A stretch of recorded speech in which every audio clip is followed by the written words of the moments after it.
Yo la team, comment ça va? Bonsoir. Coucou tout le Bonsoir monde, je Paris. m'excuse exceptionnellement, webcam un petit peu plus bas de gamme, je pouvais pas faire autrement, mais moi je suis là avec un son correct. Comment ça va messieurs? Comment vont les nouvelles? Je pose la question. Écoutez, Ah, tout va bien, hein, très bonne semaine, voilà, très bon Un marché. un marché rationnel, si j'ose dire. Ouais, non, mais c'est... écoute, tout va bien. Je suis enfin un homme libre de ce marché. Ouais. Dis-nous tout pour ceux qui n'ont pas accès à Twitter. Non, du coup, bah, globalement, j'ai vendu. BTC inclus du Tout ce que je pouvais. Mais en soi, c'est pas un adieu. Tu vois, Oui, oui, c'est bien juste sûr. un au revoir temporaire, etc. J'ai aucune idée de si c'est le top, aucune idée de si c'est le bottom, etc. Tu vois, enfin, je lis pas l'avenir, etc. Juste, j'en suis arrivé à un point, j'étais content de ce que j'avais, enfin de ce que j'ai, et la gueule de BTC me fait un peu peur. Et on n'oublie pas que BTC est le roi de ce marché-là. Et donc même Ouais. si j'aime beaucoup en soi mes bagues comme ETH, Hype, etc., j'ai pris le parti de sortir du marché en attendant. Donc comme je l'ai dit, c'est pas un adieu.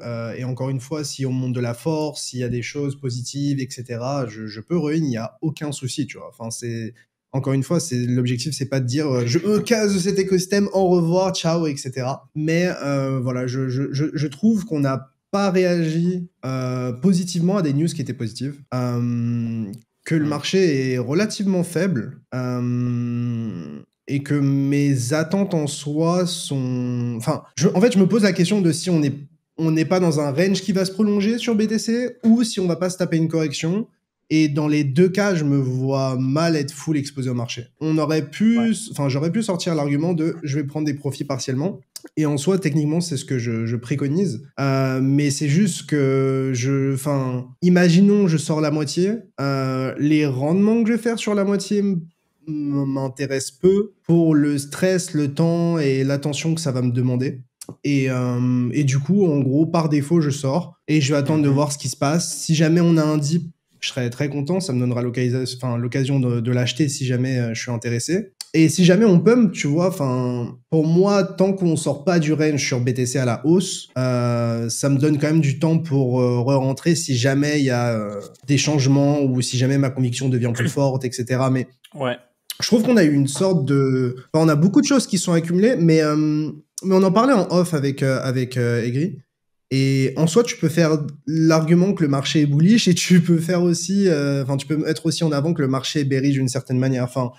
On parlait de ça. En soi, tu as un dollar qui est en train de baisser. Donc, c'est quelque chose qui est plutôt positif pour les risk-on, donc les actions, les cryptos, etc. Là, pour le coup, le S&P est globalement en ATH ou très très proche. Mais les cryptos se trimballent un peu. On a quand même un gouvernement américain qui est ultra pro-crypto. On a le directeur de la CFTC qui est le directeur des cryptos de A16Z. On a un président pro-crypto. On a tout le gouvernement en fait qui est en soi en faveur des cryptos. Mais malgré ça, le marché ne pump pas en fait. Et du coup, c'est ça. Ça me laisse un peu dubitatif. Est-ce qu'on est monté trop vite, trop haut? Est-ce qu'il faut donner du temps au marché? Ou est-ce que ce qui fera réagir, c'est uniquement le fait que les États-Unis achètent du BTC? Enfin, j'en sais rien. Mais le fait que je sois sorti, c'est, pour être honnête, il y a une grosse partie qui est de ma situation plus personnelle que une conviction fondamentale on va beaucoup plus bas, quoi. Et encore une fois, on n'a pas tous les mêmes situations. Ouais, alors après, il y a un autre truc. On n'a pas tous les mêmes bagues, on n'a pas tous le même patrimoine, on n'a pas tous le même âge, on n'a pas tous les mêmes obligations. Et donc personnellement, j'en ai profité pour sortir, mais encore une fois, Ouais, alors moi je pense que ce qu'il y a d'important pour ceux qui nous écoutent, qui te connaissent partiellement, de loin, etc., c'est que toi aujourd'hui, donc tu as aussi des actions, donc tu es toujours in dans les actions, de ce que je comprends. Tu as des jetons qui sont vestés parce que tu as accédé à des private sales, etc. Donc c'est des fonds qui de toute façon sont in. Que je suis naturellement exposé au marché en fait. Voilà, donc tu es quand même exposé, c'est-à-dire que tu n'es pas à 100% dehors. Simplement, ce que tu peux toucher, tu l'as mis dehors pour sécuriser. Exactement. Et c'est voilà. Ça, c'est que, en fait, en ayant investi un peu partout dans l'écosystème, soit dans des boîtes, dans des jetons, etc., naturellement, j'ai un biais positif et bullish sur le marché. Puisque en fait j'ai des jetons qui tombent de mes investissements ou des actions qui tombent régulièrement. Donc en soi, j'aurais jamais une exposition à zéro sur le marché crypto, quoi. Mais Voilà, c'est mais juste ça, c'est important de le que savoir parce que ouais, bien je pense sûr, qu'il bien y en a sûr. plein qui ne l'ont pas compris, qui s'est dit, OK, il a tout sorti. En réalité, c'est ce que tu avais de liquide que tu as sorti. Exactement. Et en soi, si le marché est ultra bullish et que, je sais pas, demain on est à 150 000 pour une raison X, Y, genre évidemment ça me fera chier, mais je garde en tête que c'est surtout du manque à gagner, quoi. C'est ça. Et que c'est pas, enfin, c'est pas comme si genre, enfin, c'est que du manque à gagner en plus du fait que je suis toujours exposé au marché. Donc personnellement, voilà, peut-être que c'est un peu radical et encore une fois, le but c'est pas d'effrayer les gens, le but c'est pas de dire vendez vos bagues. Encore une fois, je l'ai précisé dans mon tweet, j'incite personne à faire la même chose que moi. Moi, je partage juste ce que je fais et c'est important d'être, à mon sens, transparent et honnête, enfin intellectuellement, enfin à chaque fois on explique ce qu'on achète et quand on achète, mais c'est aussi important d'expliquer ce qu'on vend et quand on vend. Et donc je l'ai fait et encore une fois. Honnêtement, j'ai réfléchi à si j'allais le tweeter ou pas, tu vois. Parce qu'en gros, c'est un bon moyen de me mettre dans la sauce facilement, hein, quoi qu'on en dise. Là, t'es sûr que soit le chat, on en a un petit peu, que tu auras l'espace commentaire, tu auras toujours des gens qui savent mieux que les autres. Faut savoir ce qui coûte. En crypto, c'est jamais le moment de sortir. C'est-à-dire que soit ça peut rebondir. Tu sors quand c'est trop bas, tu te fais chier dessus. Tu sors quand c'est bullish, on te dit oui, mais c'est que le début. En fait, t'as jamais le droit de sortir. Donc, c'est quand même une grosse paire de couilles aujourd'hui de dire les gars, moi je sors, j'ai envie de vous en parler, faites vos jeux. Parce que c'est jamais le moment de sortir. C'est exactement ça. Et puis mes convictions fondamentales en crypto n'ont pas changé, tu vois. Genre, c'est pas. Je tire pas une croix. Enfin, je préfère le préciser parce qu'on peut vite arriver dans des raisonnements un peu bizarres. Mais on parlait de mon exposition au marché. Je pense que Coin Academy, c'est une exposition au marché, tu vois. Genre, au bout d'un moment, quand tu passes ta vie à taffer dans l'écosystème, enfin, si le marché il monte, je serai toujours exposé à ça. C'est pas un adieu, etc. Donc voilà, je préfère le partager. Et puis si ça se retourne contre moi, ça se retourne contre moi. Au moins, j'aurais été transparent et c'est le plus important. Et puis par rapport à ce que j'ai vendu, enfin, ma vie est très belle, quoi. Enfin, genre c'est pas, au pire, j'aurais des regrets de manque à gagner, mais je suis content d'avoir sécurisé autant de profits sur ce cycle.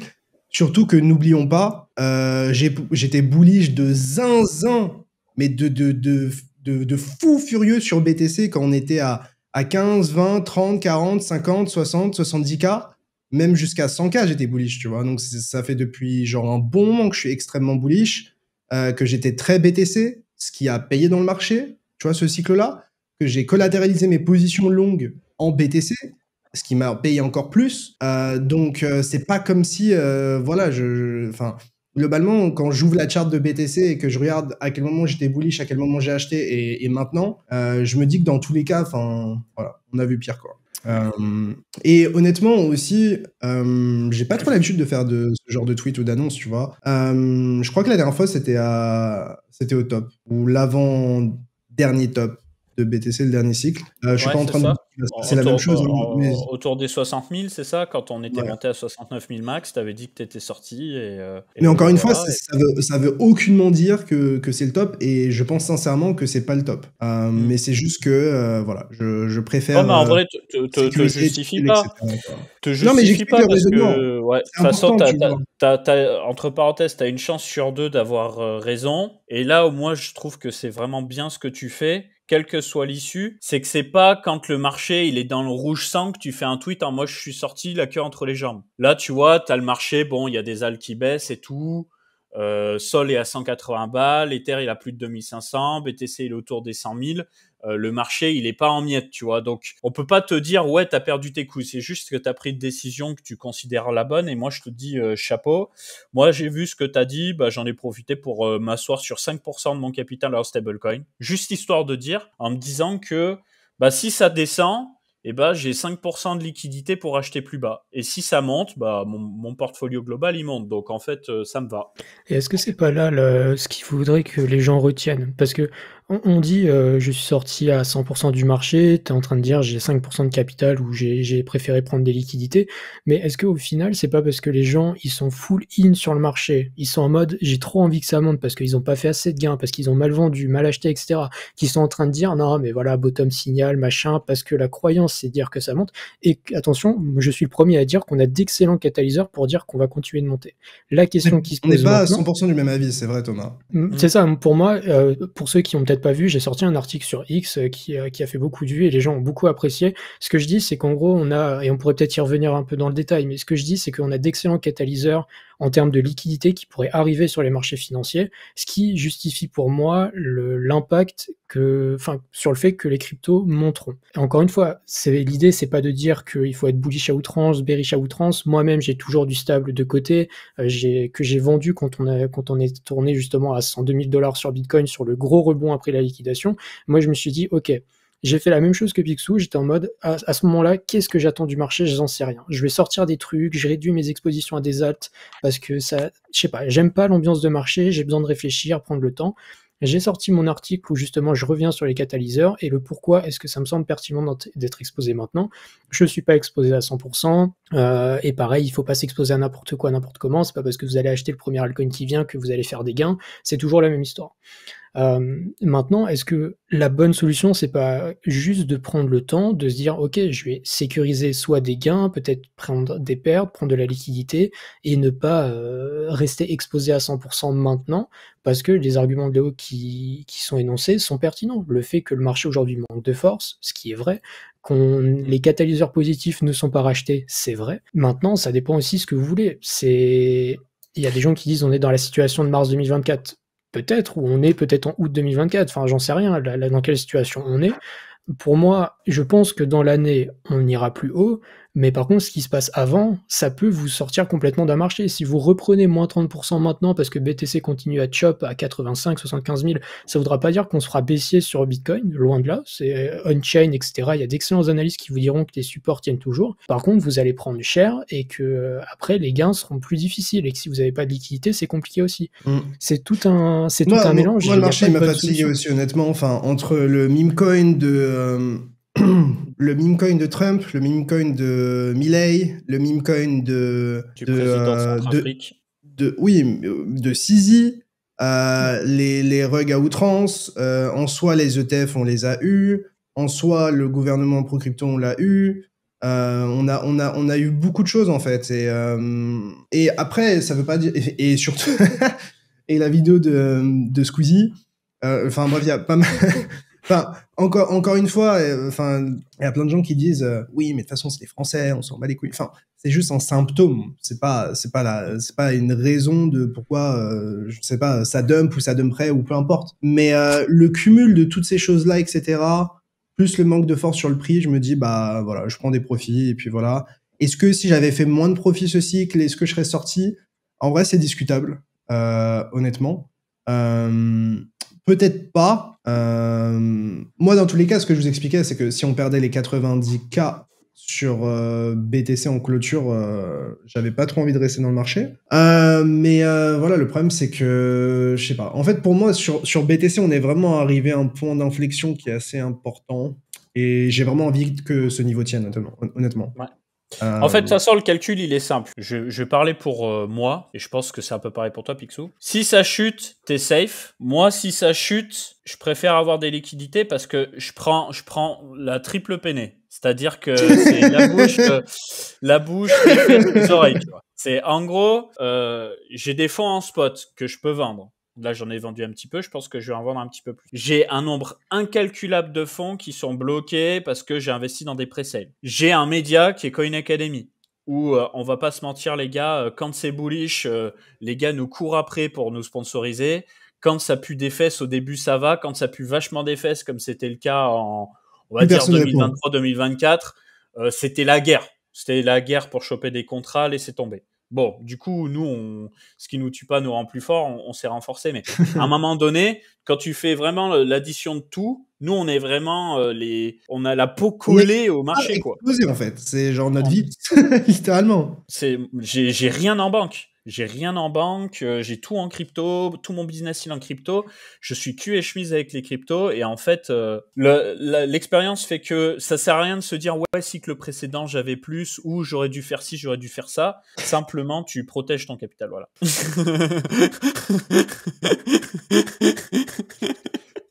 C'est trop.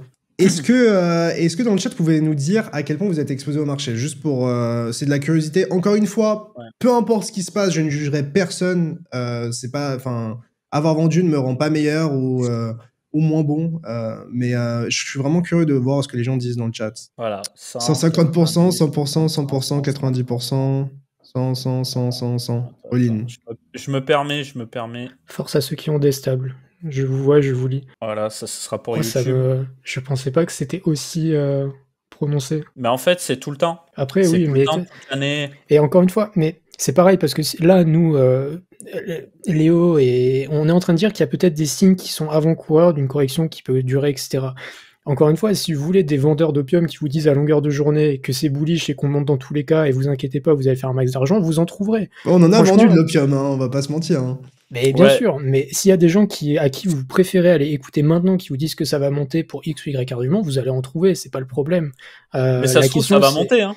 Oui, non, mais c'est ça. Et en fait, ce qui se passe, c'est qu'on est tous d'accord sur le fait que, grosso modo, ça montera, plus ou moins. Mais ce qui se passe entre les deux fait complètement réfléchir, en fait. Mais il y a quand même beaucoup de gens qui sont vachement exposés sur le marché. Hein. Même 80-90%, je pense que j'ai jamais été autant exposé, même quand on était très aussi. Bah moi, je fais partie de leur team. Hein. C'est pour ça que j'ai vu le tweet à Picsou, je me suis dit, putain, alors ça aurait été mieux de faire ça en décembre, évidemment. Mais les gars, vous imaginez pas la situation dans laquelle ça me met, parce que du coup, moi, je fais ce que j'ai à faire pour moi, mais après, j'en parle à mes potes.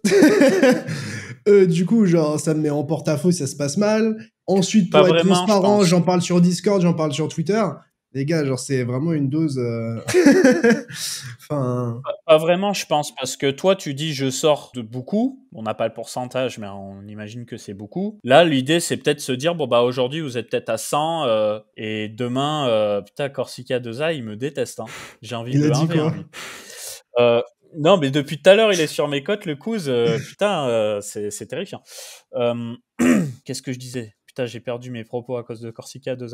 Ouais, si vous êtes à 100%, 90%, machin, bah en fait, peut-être de passer de 90 à 70, bah c'est avoir 20% de stable. Et puis comme ça, si ça baisse, bah t'as 20% que tu peux réinjecter à un moment clé. C'est aussi simple que ça, en fait. Il n'est pas question... Mais c'est pour ça que être 100%, c'est chaud, quoi. Parce que s'il y a un dip, tu peux même pas en profiter, etc. Mais bref, dans tous les cas, voilà, je pense que le point est relativement fait sur ça.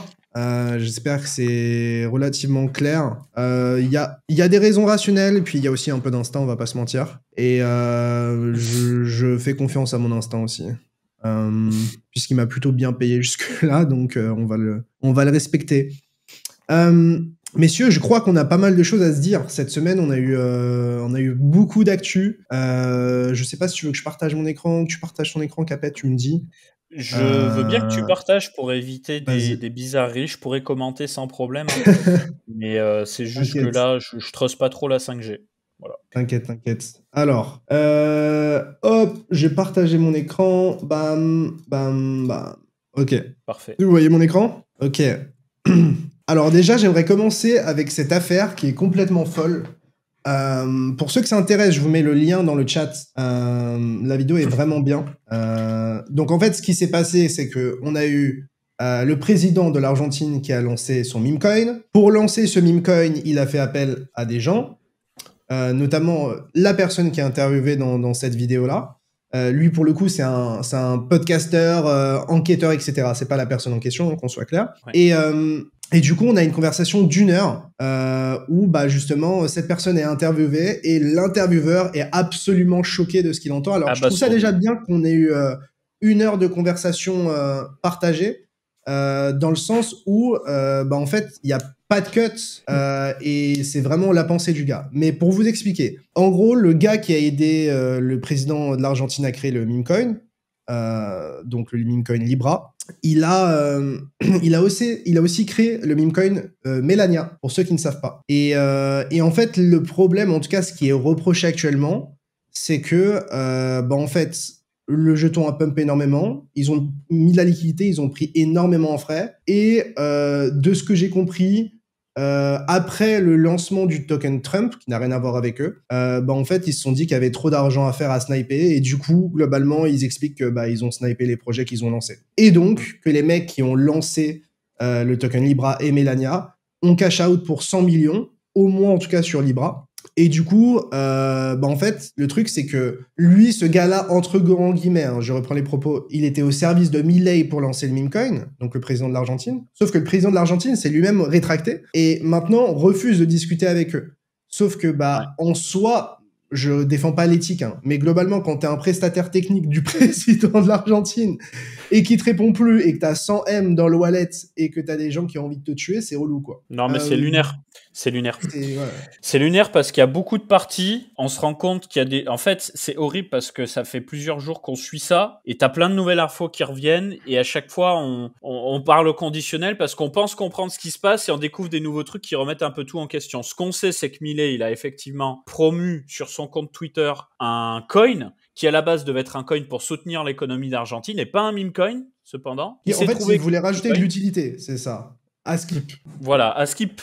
Du coup, le truc, il sort, il monte à 4,5 milliards de valo, puis il se met à chuter au bout de 2-3 heures de moins 90%. Milei, il refait un tweet en mode « Ouais, les gars, j'assume pas, on m'a emmené dans un truc bizarre, les partis d'opposition politique vont en profiter pour mettre la misère, mais je me laisserai pas faire et tout. En gros, je me suis entouré de gars qui sont pas honnêtes avec moi. » Donc en fait, tout le monde se lance la patate chaude en mode c'est pas ma faute. Les prestataires techniques qui disent nous en fait on a fait ce qu'on nous a demandé et puis plusieurs heures après on nous lâche et du coup les gars ils commencent à montrer leur visage ou donner leur voix etc pour essayer de justifier, mais en fait plus ils ouvrent leur bouche et pire c'est en fait. On entend des dingueries parce qu'en gros ils disent il y a même Jupiter qui a commenté et qui sont pris une sauce monumentale parce que globalement ils expliquent que c'était un open secret, genre que en gros dans le cercle privé des gens sur Solana et des meme coins, globalement tout le monde savait qu'il allait avoir un token de l'Argentine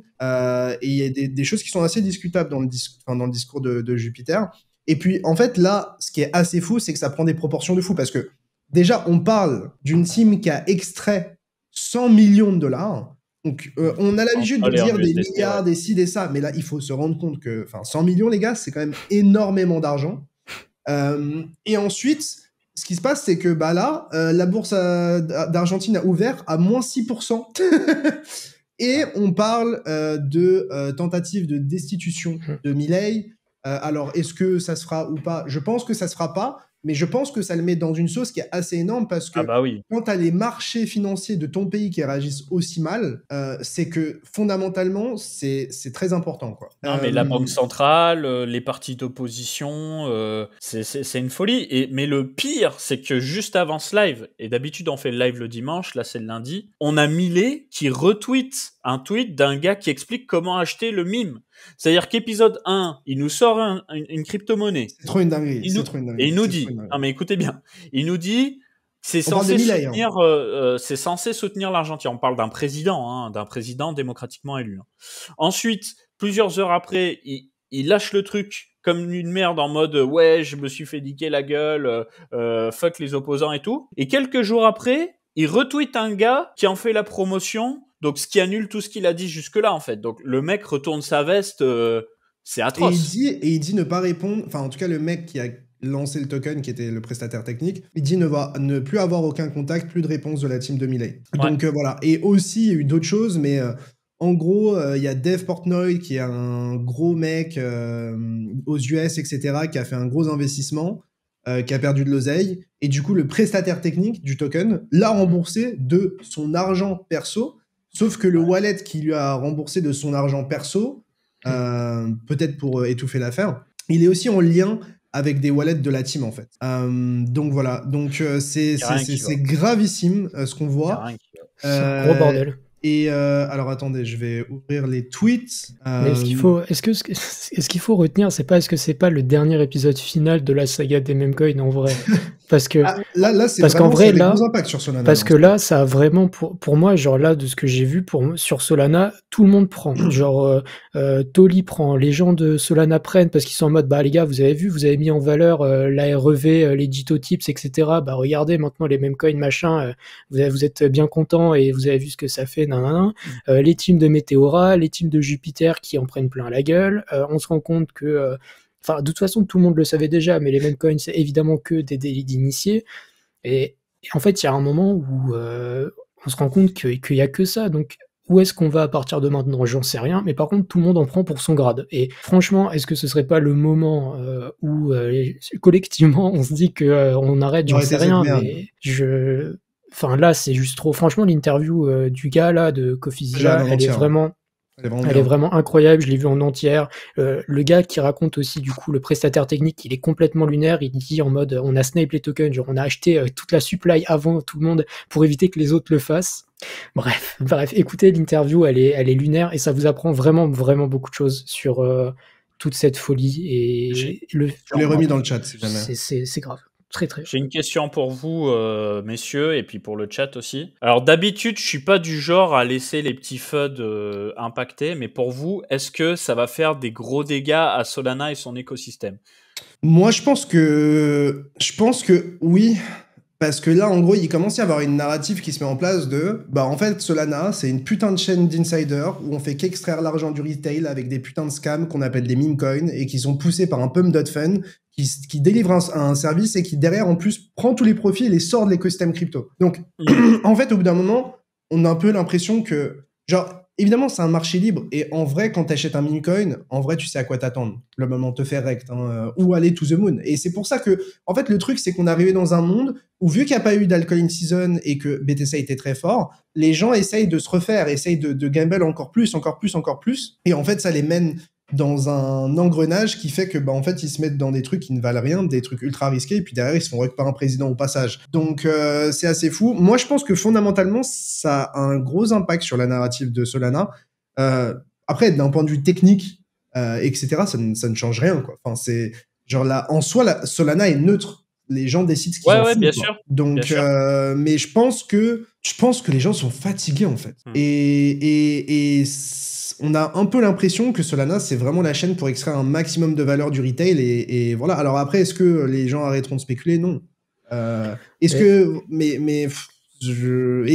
en tous les cas, ça aurait pu arriver sur n'importe quelle chaîne, hein, qu'on le dise, d'une certaine manière. Et on serait très content que ça soit sur Ethereum. Mais il y a aussi le fait de... Il y a quand même le Anatoly sur Twitter, Mert, etc., qui était très content quand il y avait les mêmes coins. Ils étaient en mode, bah les gars, let's go, ça fait des tips pour les validateurs, on fait max de REV, max de revenus, etc. Et il y a quand même eu une take de Anatoly qui a dit, franchement, les mêmes coins, c'est pas pire que la DeFi Summer qu'il y a eu en 2021. Et ça montre, enfin, pour moi, c'est symptomatique de ce qui a, enfin, en fait, de ce qui a été pendant toute cette année 2024. C'est-à-dire à partir du moment où ton fondateur dit que les mêmes coins, c'est pas pire que la DeFi Summer. Mec, mais jamais il critiquera les meme coins parce que c'est ce qui a fait son business. Oui, voilà, c'est pour ça. Tu vas pas critiquer ce qui te nourrit.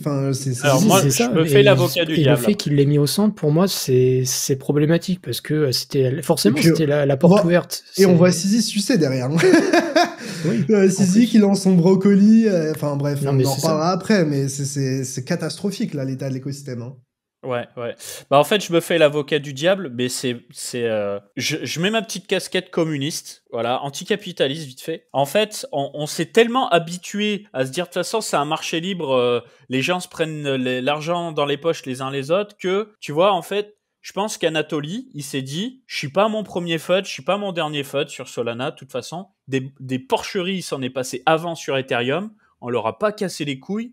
Qu'est-ce qu'on vient me casser les couilles sur ma chaîne à moi? Et sur le principe, il a raison. Le truc, c'est que plus on avance, plus on devient mainstream, et en fait, plus les gens ils sont choqués, mais ils ont raison d'être choqués, parce qu'on en arrive vraiment à des stades où on se dit vraiment, on a touché le bottom du dégueulasse, maintenant ça peut que remonter. Crypto, en fait, c'est de se faire rug par des présidents. C'est littéralement ça en ce moment, tu vois. Mais c'est de pire en pire. Tu vois, il y a toujours eu des arnaques, toujours eu des porcheries. Le truc, c'est qu'avant, t'avais cette espèce d'anonymat, on va dire, où les gens, ils se faisaient dépouiller, puis go next. Et là, en fait, on a les visages. Et puis, on commence à recroiser les mêmes personnes, les mêmes escrocs. Et c'est horrible en fait, parce qu'on se dit putain, et en plus les gars, non seulement c'est des putains d'escrocs, mais ils viennent à des conférences en mode tranquille, il leur arrive jamais rien, et les gens se disent mais c'est quoi ce marché de malade mental? Mais si même nous on est fatigué, je comprends pourquoi les autres le sont, tu vois. Donc, voilà, moi en tout cas pour moi, ça donne une narrative incroyable à Ethereum.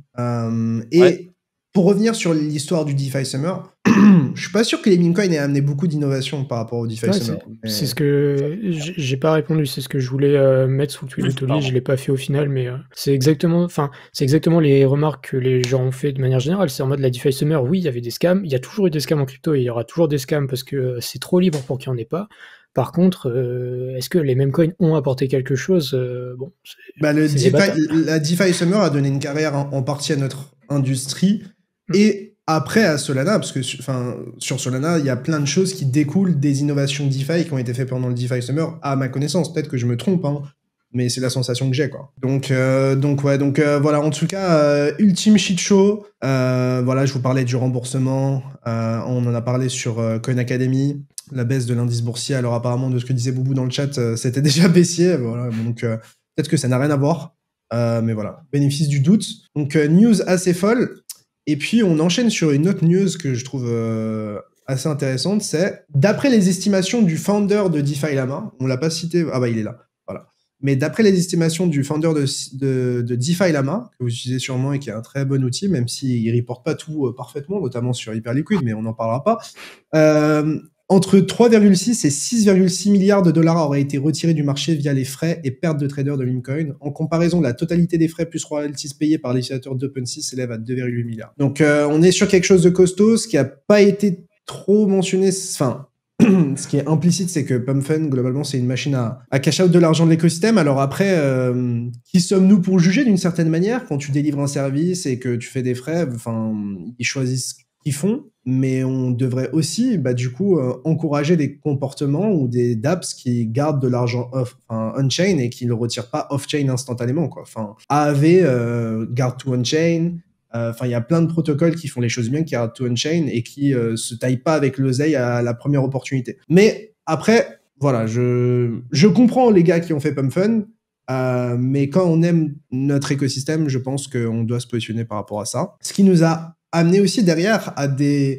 Alors, on n'en a pas parlé d'ailleurs par rapport à Libra, mais on a quand même eu un tweet de Trump qui dit celui qui sauve son pays, en gros, est au-dessus des lois et peut casser les lois.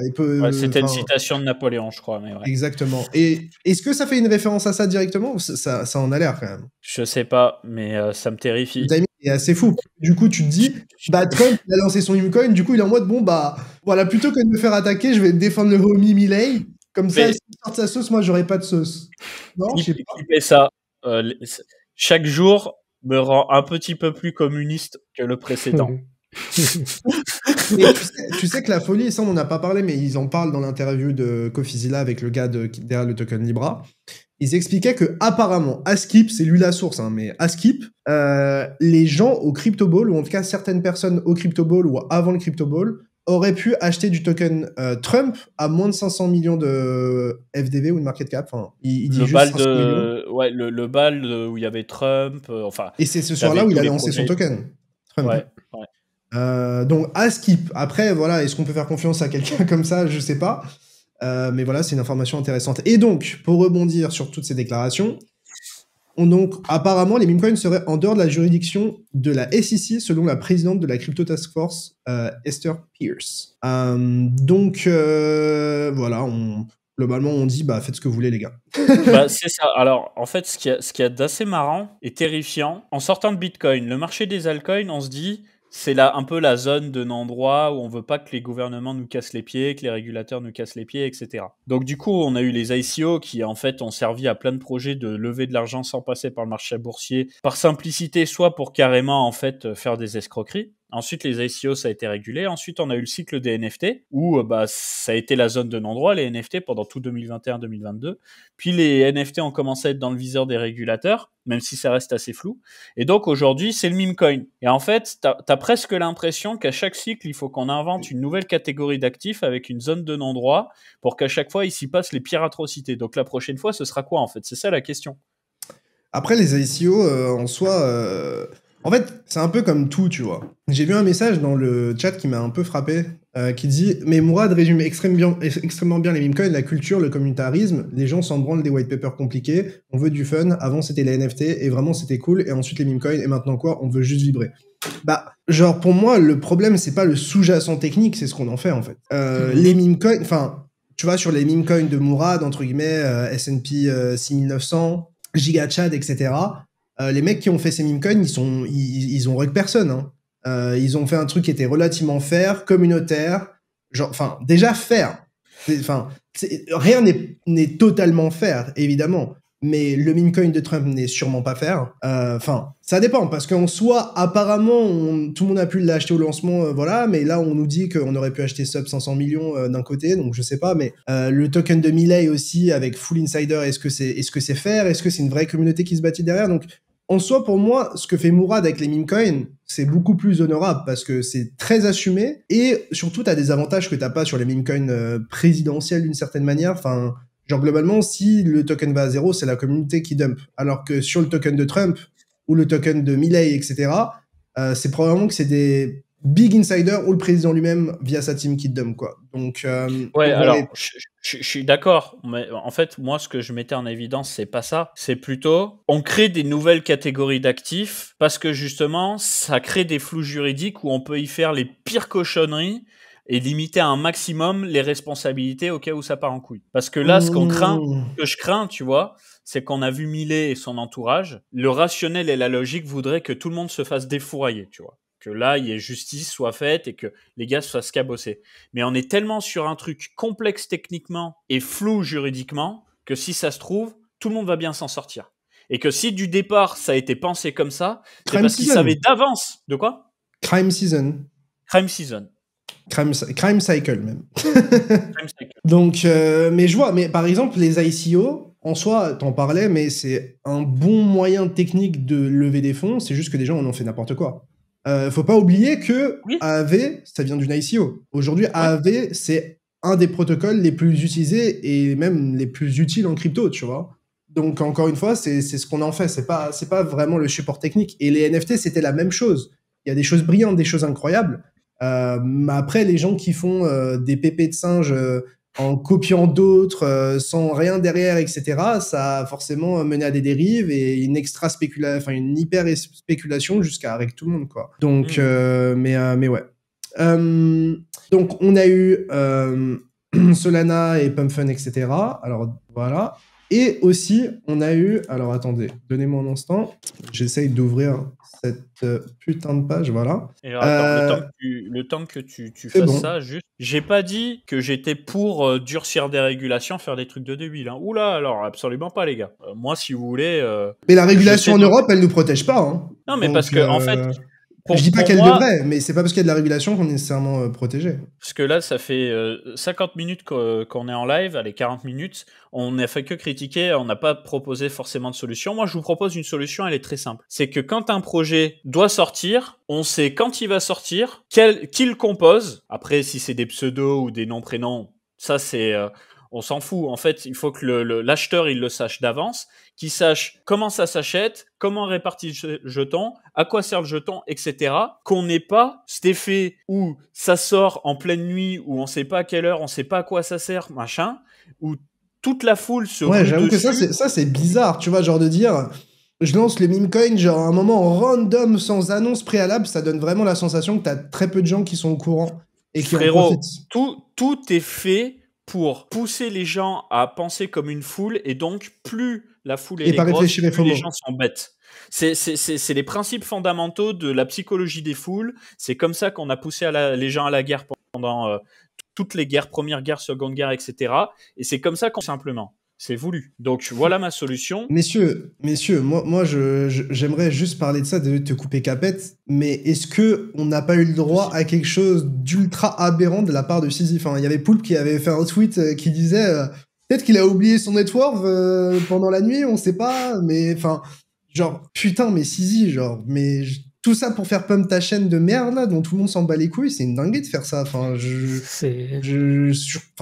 sais pas. Enfin, franchement, c'est... Il crachait sur les meme coins, surtout. Il a craché sur les meme coins, en plus, récemment, hein, je veux dire, quand c'était au début de la folie des meme coins, il crachait dessus, et machin, et tout ça pour que la BNB elle ait un peu d'activité et que ça suce un peu d'liquidité. Palmarès de la BNB, t'as eu 10 memecoin brocoli et t'as eu 10 rugs et ça a pris, je sais pas, des dizaines de millions à chaque fois. C'était en mode, bah bravo à tous, qu'est-ce que vous voulez que je vous dise. Le fait que ça vienne d'un gars comme Sizi, les gars, là, moi, déjà à partir de là, moi, j'ai compris moi c'était l'élu de baiser. Non, genre, mais voilà, c'est ça, tous les élus, c'est... ils nous pissent dessus, à part Jeff pour l'instant, Jeff, protège-nous, Jeff. Mais la vraie question, c'est que une fois que des gars comme CZ en parlent et que tout le monde parle que de ça, genre, bah, qu'est-ce qu'on va retenir de l'écosystème? Tu crois vraiment que monsieur, madame, tout le monde, ils vont venir en mode, oh putain, les mêmes coins, drôle, on perd de l'argent, marrant. MDR, mon président, il lance un truc, et je perds 1000 balles, et je perds les économies de je sais pas combien de temps de vie, machin, et je suis en mode, mais gars, mais... Et on peut dire aux gens, il y a des gens qui disent, on peut ne pas acheter. Oui, on peut ne pas acheter. Le problème, c'est qu'il y a des tas de gens qui ont juste pas le temps, et qui voient des mecs qu'ils apprécient. T'as ton président qui... T'as ton président qui tweet en mode j'ai lancé le Libra pour soutenir l'économie et machin, t'aimes bien ton président, t'achètes du token du président et tu te dis à 2 milliards. Bah quand t'as Trump qui est monté à, je sais plus à combien il est monté, à 15, 20, j'en sais rien, t'es en mode bah ok, oui, faire. Et t'as des mecs qui comprennent rien, juste ils voient le Libra, ils achètent, point. Et on peut pas en vouloir à ces gens-là. Et c'est pas comme ça qu'on va donner envie aux gens de s'intéresser aux cryptos. En fait, c'est juste que faut pas enlever la responsabilité qu'on a chacun en investissant. Oui. Ça, c'est important.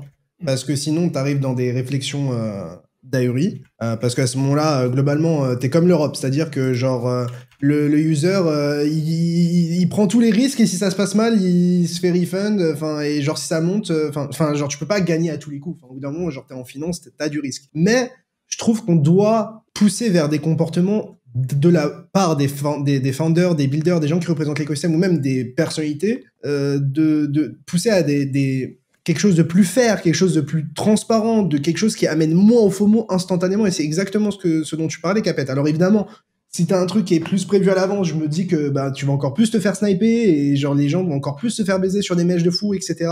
Ouais, mais au moins tout le monde a les mêmes règles. C'est ça, et puis genre même Milei, il lance un meme coin, en bas il y a un Gmail, tu sais même pas c'est quoi les tokenomics, enfin genre frérot, t'es président d'une nation, genre t'es le clown que tu penses être, genre t'es le mec qui est anti-corruption, mais genre c'est vraiment, c'est une dinguerie de faire ça gros. Genre t'es l'homme du peuple, etc. Tu scammes ton peuple plus les autres peuples pour au final te faire potentiellement... Non, c'est la clownerie, c'est jamais vu. Je te dis, souvenez-vous de ce que je vous dis aujourd'hui dans cette émission, les gens. Tout le monde surfe sur des flous juridiques pour faire des dingueries le temps que ça marche, pour s'en mettre plein les poches. Et après, ça va sortir des tweets en mode « Ouais, c'est pas moi. Ouais, faut pas croire que je pousse à un investissement, machin, truc. » Et en fait, t'as juste à créer des wallets sous pseudonymat, trouver un moyen de cash out, et c'est que ça en fait, c'est que des cochonneries constantes, et c'est horrible. C'est clairement horrible, et d'ailleurs le développeur d'un meme coin Brocoli sur la BNB Chain a pris 6,7 millions. Je suis pas allé regarder sur Dexscreener, mais je pense que la chart est horrible, non? Oui. Voilà. Brocoli, c'est celui-là là? Ouais. C'est sans doute celui-là, Sisy's Dog. Bah en vrai, ça valait le coup de push ça à sa commu, Sizy. Merci tuer son image, ouais. Non, mais c'est la crypto, les gars. Vous aimez pas le concept ou... Je sais pas. Non, mais... En vrai, ça va, ça pourrait être pire, mais bon, voilà, on en arrive là. Ça me rend fou, en fait. Comme diraient beaucoup de gens, la solution de facilité, c'est de dire on force pas les gens à acheter. S'ils prennent des pertes, c'est tant pis pour eux. Et sur le principe, je suis d'accord. C'est le principe de la jungle, de la sélection naturelle. Mais Et BNB qui flip sol, non, vraiment, c'est pour m'abattre tout ça. Hein. C'est vraiment... Putain.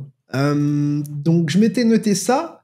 Messieurs, je crois qu'on a enfin une news un peu plus constructive et sur laquelle on sera moins aigri.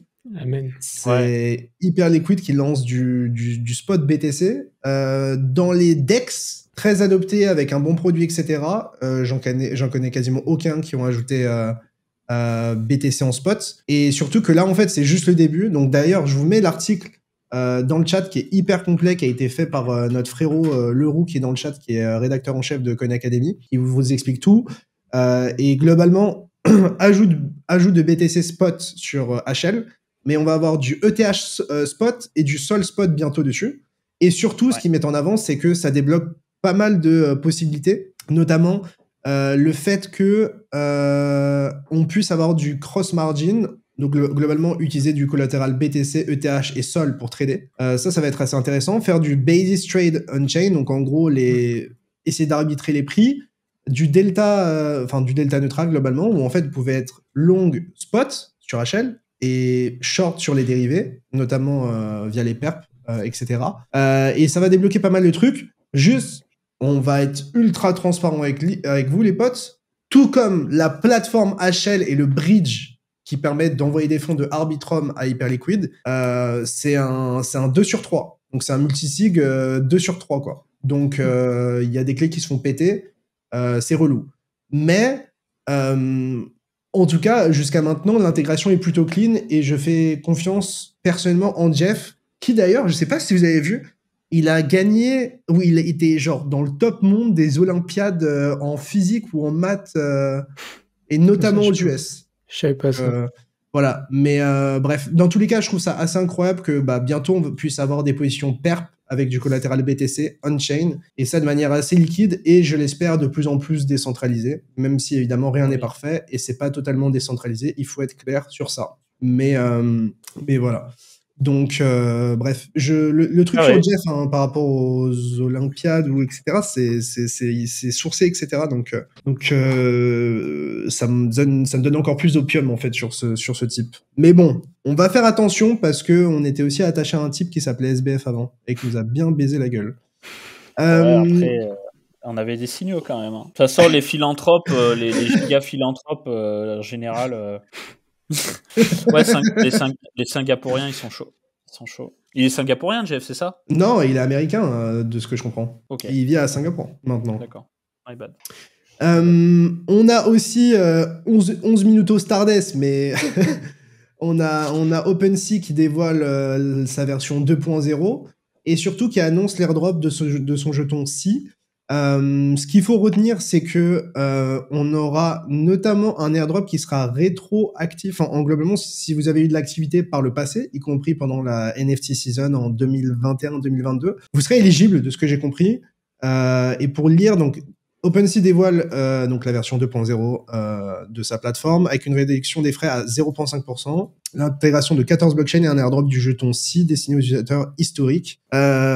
On va noter quand même que OpenSea ça va pas très bien parce qu'ils sont au plus bas d'un point de vue volume. Après c'est les NFT qui vont passer bien. Donc voilà, personnellement pour être très clair avec vous, alors je vous mets l'article dans le chat pour ceux qui veulent avoir tous les détails. Mais Caverse va enfin payer. Ouais, je suis pas sûr que ça paye grand chose honnêtement, frérot.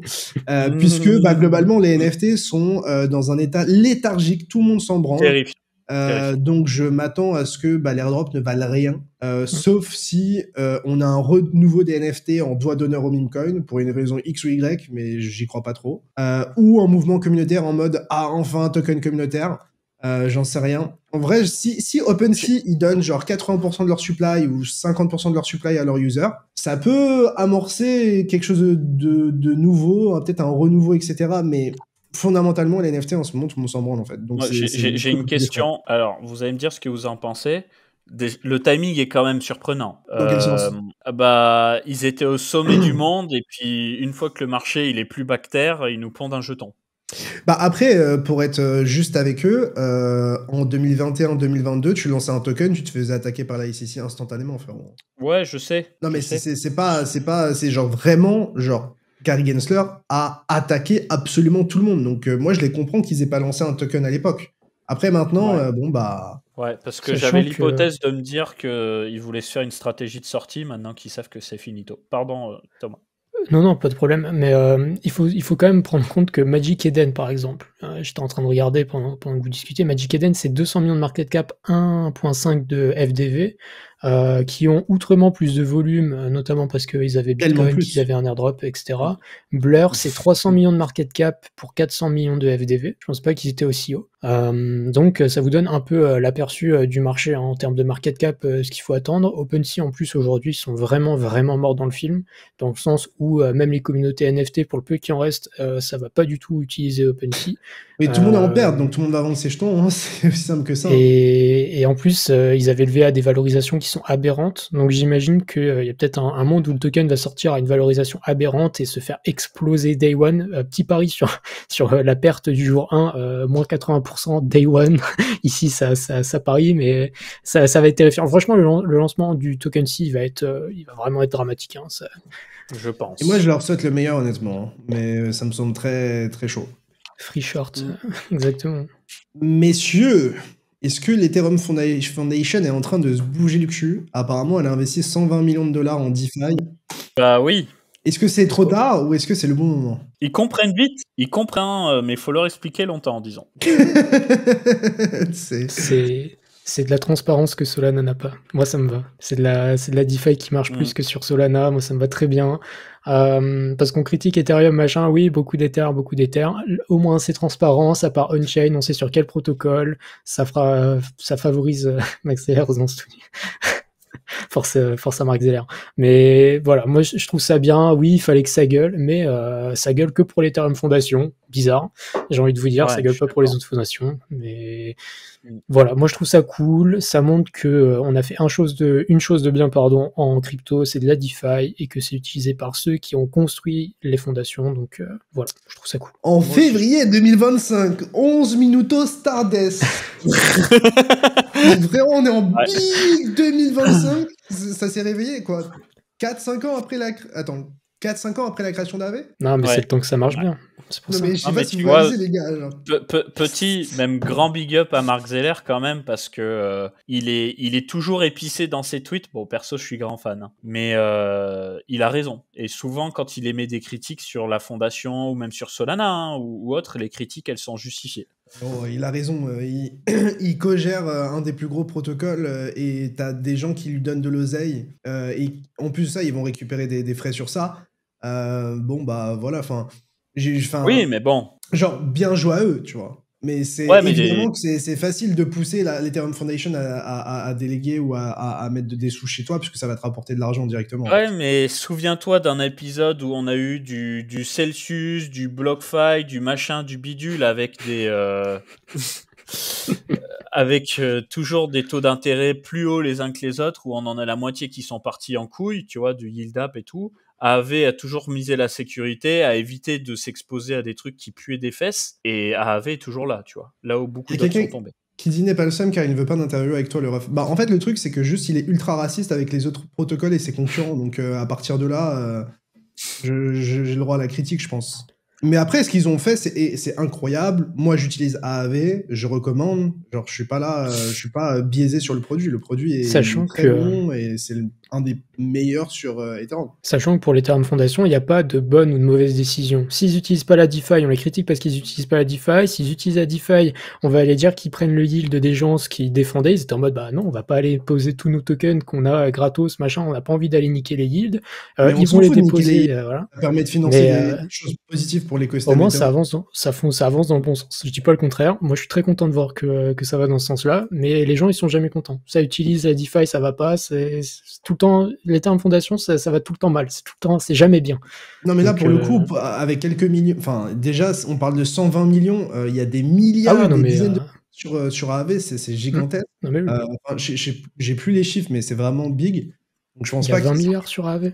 Et ça fait de l'argent en plus pour la fondation. Après, évidemment, il y a le risque de contrepartie, tu vois. Genre, quand tu mets de l'argent dans un smart contract, ça se passe mal, voilà. Après, AAV, ça existe tout le temps, tout le monde trust, je trust. Donc, non, mais c'est carré AAV, hein, franchement. Messieurs, j'ai quelque chose d'un peu plus léger. Ah oui, ça, c'est le feu, ça. Ça c'est la petite douceur de la semaine, ça. Alors, j'espère qu'il y a l'extrait. Hein. Ouais, petite douceur de la semaine. Le ban Twitch, c'est maintenant, du coup.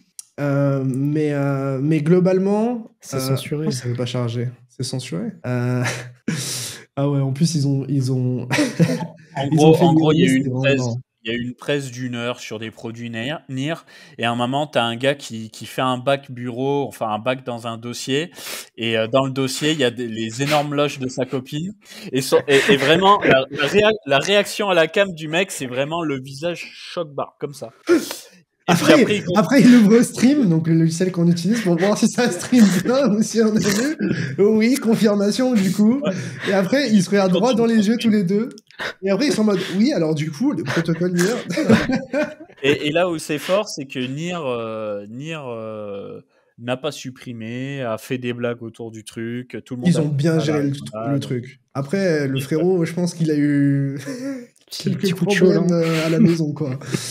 Mais bon, il y a vraiment le CT qui a vu les sons de sa meuf, genre, c'est marrant. Donc voilà, une news un petit peu plus légère. Aigri, une news pour toi, je crois. Ah, l'Unichain, quel plaisir. Ça y est, on a enfin l'Unichain, c'est cool. Maintenant, il va falloir avoir tout ce qui va avec, parce que l'Unichain tout seul, c'est bien, mais c'est pas utilisé. Il suffit d'aller regarder la TVL. La TVL, elle est catastrophique sur DeFi Lama, t'as genre 5 millions de TVL. Mais pourquoi ? Parce que il nous manque un truc, ça va être c'est les ERC7683, les cross-chain intent qui permettront de faire de l'interop entre tous les layers 2, et c'est à ce moment-là que l'Unichain sera vraiment pertinente, où on ira poser, Inch'Allah, toute la liquidité sur Unichain, c'est là-bas que ça fonctionne le mieux, on aura toute la vidéo sur... alors ça, c'est dans l'année, j'avoue que j'ai pas la date, c'est censé arriver. Du coup, quel est l'intérêt de se lancer sans ça? Bah parce qu'à partir de maintenant, tu peux connecter toute l'OpiStack. En fait, ils sont obligés de lancer le mainnet avant d'avoir tout le reste. Et juste là, tout seul en tant que tel, c'est cool, mais c'est pas suffisant. Et d'ailleurs, c'est ce que j'ai expliqué dans la vidéo qu'on a fait sur le sujet il y a plusieurs mois maintenant, je crois. C'est exactement la même chose. Ça va pas bouger. Vous pouvez aller regarder la vidéo si jamais vous l'avez pas vue et que vous voulez en apprendre plus. Alors, en tout cas, vas-y, Capet. Ouvre un nouvel onglet, tu tapes DeFi Lama, espace Sonic. Moi déjà, j'en profite pour faire une forme l'airdrop chez Sonic. Hein. Déjà, j'en profite pour faire la pub de l'agent qui, en soi, fonctionne plutôt bien. Et qui, en soi, donne vraiment de l'actu en temps réel. Je pense que les gens sont plutôt contents, etc. Donc pour ceux que ça intéresse, je vous l'ai mis. Et tu me disais du coup sur Google, DeFi Lama. Sur Google Sonic, ouais. DeFi Lama Sonic. Alors oui, il y a du farming d'airdrop, mais tout de même, il y a de la TVL sur ce petit Sonic-là. Il y a de la TVL. Je surveille ça d'un œil éloigné parce qu'il semblerait qu'ils ont fait un L1 EVM très très très très puissant et qu'il y a de l'engouement petit à petit qui revient sur Sonic et j'aurais pas mis une pièce dessus. Donc peut-être que André Cronje va réussir à make Ethereum great again. En plus, il se permet de faire des tweets pour dire à Ethereum, si vous voulez scaler le L1, vous avez juste à copier la tech de Sonic. Franchement, grand prince. Drôle. Mais Sonic, ça n'a rien à voir avec Ethereum. C'est Phantom. Ouais, mais ça n'a rien à voir, c'est un L1 quoi. Ouais, mais c'est un L1 EVM. Ok, j'avais pas saisi ça. Mais franchement... C'est un L1 EVM, parallèle. Moi, je veux pas être aigri, mais... Je veux pas être 0x aigri, mais Pourquoi Pour aller sur Sonic actuellement. Mais pour farmer l'airdrop... Oui, mais farmer un airdrop d'un truc qui vaut déjà des milliards et qui a déjà tout dilué, là. Pourquoi ? Genre, ils vont sortir d'où les jetons ? Mais c'est pour farmer l'airdrop. Bah, c'est le token Sonic. Ah, il est sorti. C'est de l'argent magique. T'inquiète. C'est la même que la FDV, l'airdrop et l'Anier 2 de la fondation, là.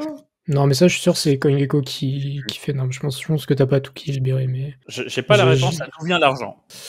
Du ciel, du Saint-Esprit. Mais les gens disaient ça dans le chat tout à l'heure, ça disait... quand on a commencé le stream, j'ai vu passer machin, Sonic, airdrop, j'étais en mode bah... Ah voilà. Ouais. En gros, il y aura 3,2 milliards de jetons. Ok, il y a 6% de jetons en plus qui sera minté 6 mois après le launch. Donc là, on se bat pour 6% de la supply. Putain, pourquoi je suis sur 6e ? Petit airdrop du chien, là. T'aimes bien les brocolis, c'est tout. Donc, on va avoir 6% de 1,8 milliard. Ça fait, en gros, genre 150 millions. Non, 120 millions, 130 millions, un truc comme ça. BNF max. Mais HL, c'était pas 9 milliards d'airdrop ? C'est le bullrun qui paye. Hein. Commence pas avec Voldemort. Je on ne dit pas son nom. Je sais pas, mais...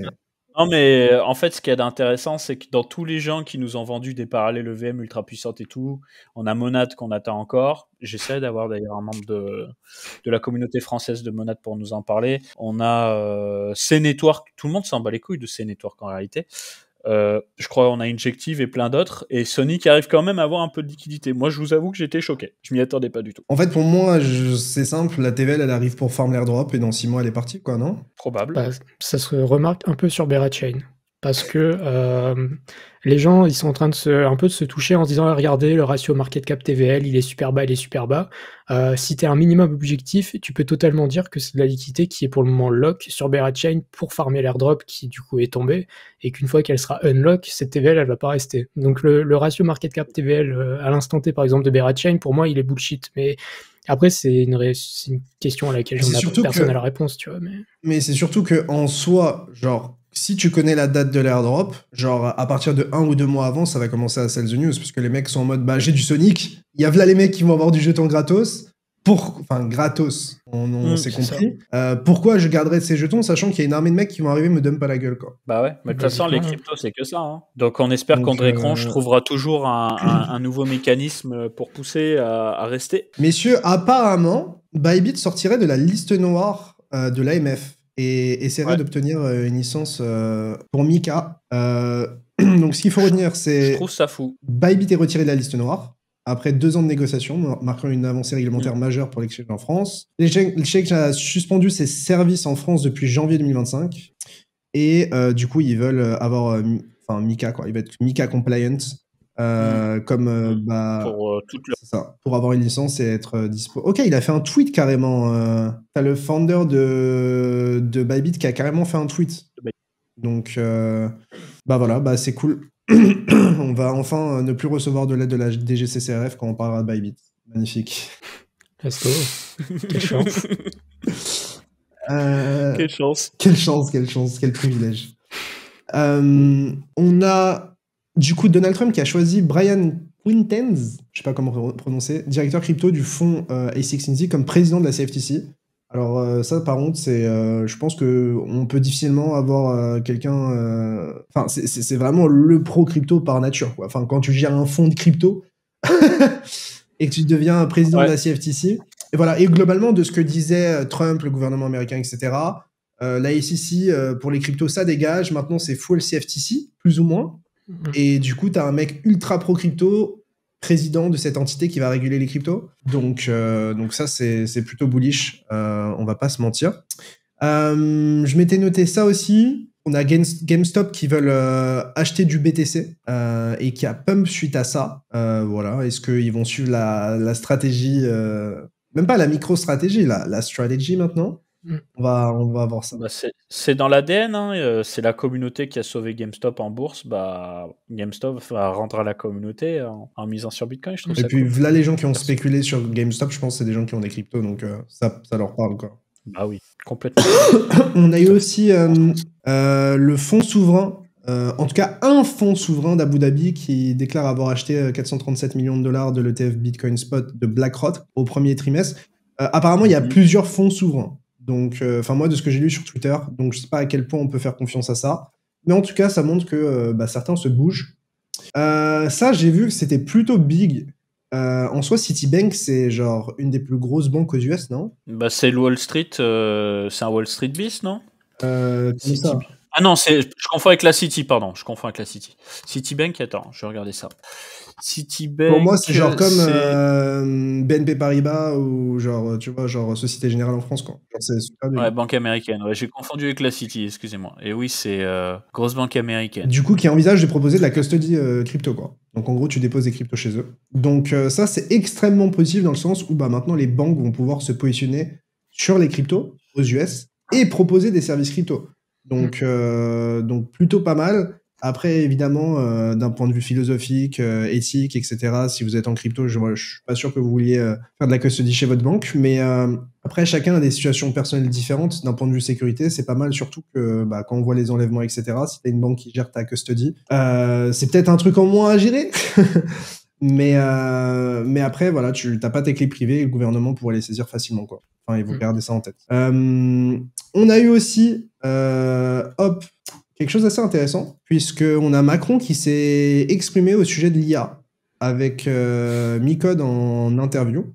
Bon, voilà, j'ai plus apprécié les interventions de Micode que de Macron, mais pour nuancer le propos, je trouve que c'est bien d'avoir le président qui s'exprime dans un format nouveau, tu vois, jeune, et qui nous permet de comprendre davantage certaines choses. Alors évidemment, il y a beaucoup de bullshit. Il y a beaucoup de trucs en mode... Que du bullshit. En mode oui, mais on lutte, mais on est tout seul en Europe, et après il y a Micode qui lui dit mais en fait je comprends pas parce qu'en fait on veut avoir un cloud souverain, on veut utiliser des services français, mais comment t'expliques que t'as globalement le service des impôts en France, genre la SNCF, tous ces trucs là qui filent des centaines de millions de dollars ou d'euros à AWS. Et là ça fait voilà, en gros. Bah ouais, non, mais c'est comme... Moi, en fait, ce que je trouve ça ouf... Alors, gros GG à Micode, hein, énorme taf. encore une fois, franchement, c'est le roi de ce monde, hein, ça bouge pas. Je ne comprends pas le président Macron qui, d'un côté, ferme des centrales nucléaires, puis ensuite se félicite de les réouvrir, et ensuite laisse ses copains, Thierry Breton et compagnie, nous faire des grandes misères sur l'IA, il faut réguler, il faut une IA avec une éthique européenne, etc., pour ensuite faire un gros rush en mode Mistral, le chat et tout. Franchement, je comprends pas. Mais au même titre en fait, le truc, c'est que déjà, ils parlent que de l'Europe, alors que nous, on a envie de parler de la France. Genre, c'est pas parce qu'on est en Europe qu'on peut pas prendre des décisions au niveau national. Ça me paraît assez important. Et surtout, je trouve ça dommage qu'on prenne que des décisions qui sont pro-Europe, alors qu'on pourrait être un peu plus nationaliste, tu vois, et genre, faire des lois un peu plus pour les entreprises françaises. Ça ramènerait plus d'entreprises en France, plus souverain, c'est un truc d'extrême droite, frérot, donc c'est un bon mot. Ah ben non, moi c'est les mots de chacun. C'est Macron, il dit on veut un cloud souverain. Donc je le cite. Oui, mais un cloud européen. La souveraineté nationale, c'est non. C'est fou. Voilà. Mais bref, je pense qu'on n'est pas là pour parler de ça. Mais voilà, en tout cas, pour ceux que ça intéresse, je vous mets le lien de l'article dans le chat que notre rédacteur en chef a préparé, qui a fait ça bien, et vous avez aussi la vidéo de Micode ici, si jamais vous voulez la regarder, tout simplement. Messieurs, un peu d'opium. Oh oui. Comme on peut. Hein. Qu'est-ce que ça vous inspire, tout ça ? Il y a deux théories. Il y a ceux qui diront que Ethereum est voué à être un actif à yield et qui va se faire short d'un côté et long en spot, machin, à base de delta neutral.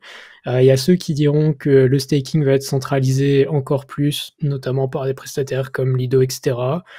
Est-ce qu'on est là pour la centralisation ? En vrai, je sais ce que tu vas dire, mais oui, bien sûr, vas-y. Je pense que c'est assez important parce que en gros, je crois que c'est Paul de Crypto Formation qui relayait ça, comme quoi il y avait beaucoup de shorts et que globalement les gens achetaient en spot et shortaient sur les dérivés et que ça empêchait le prix de monter. Mais genre, vous comprenez que genre si sur le spot ça pumpera aussi sur les dérivés. Enfin, genre là, en gros, ce que ça te dit, c'est que tu as une puissance acheteuse équivalente en spot par rapport aux dérivés pour avoir zéro exposition et capturer le yield du staking ou du funding rate.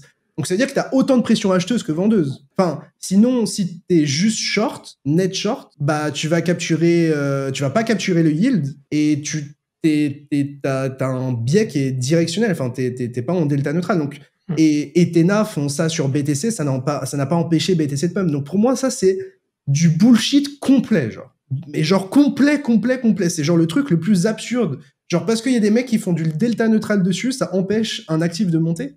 Je crois qu'Ethena le fait sur Ethereum, hein, par contre. Oui, pas sur BTC.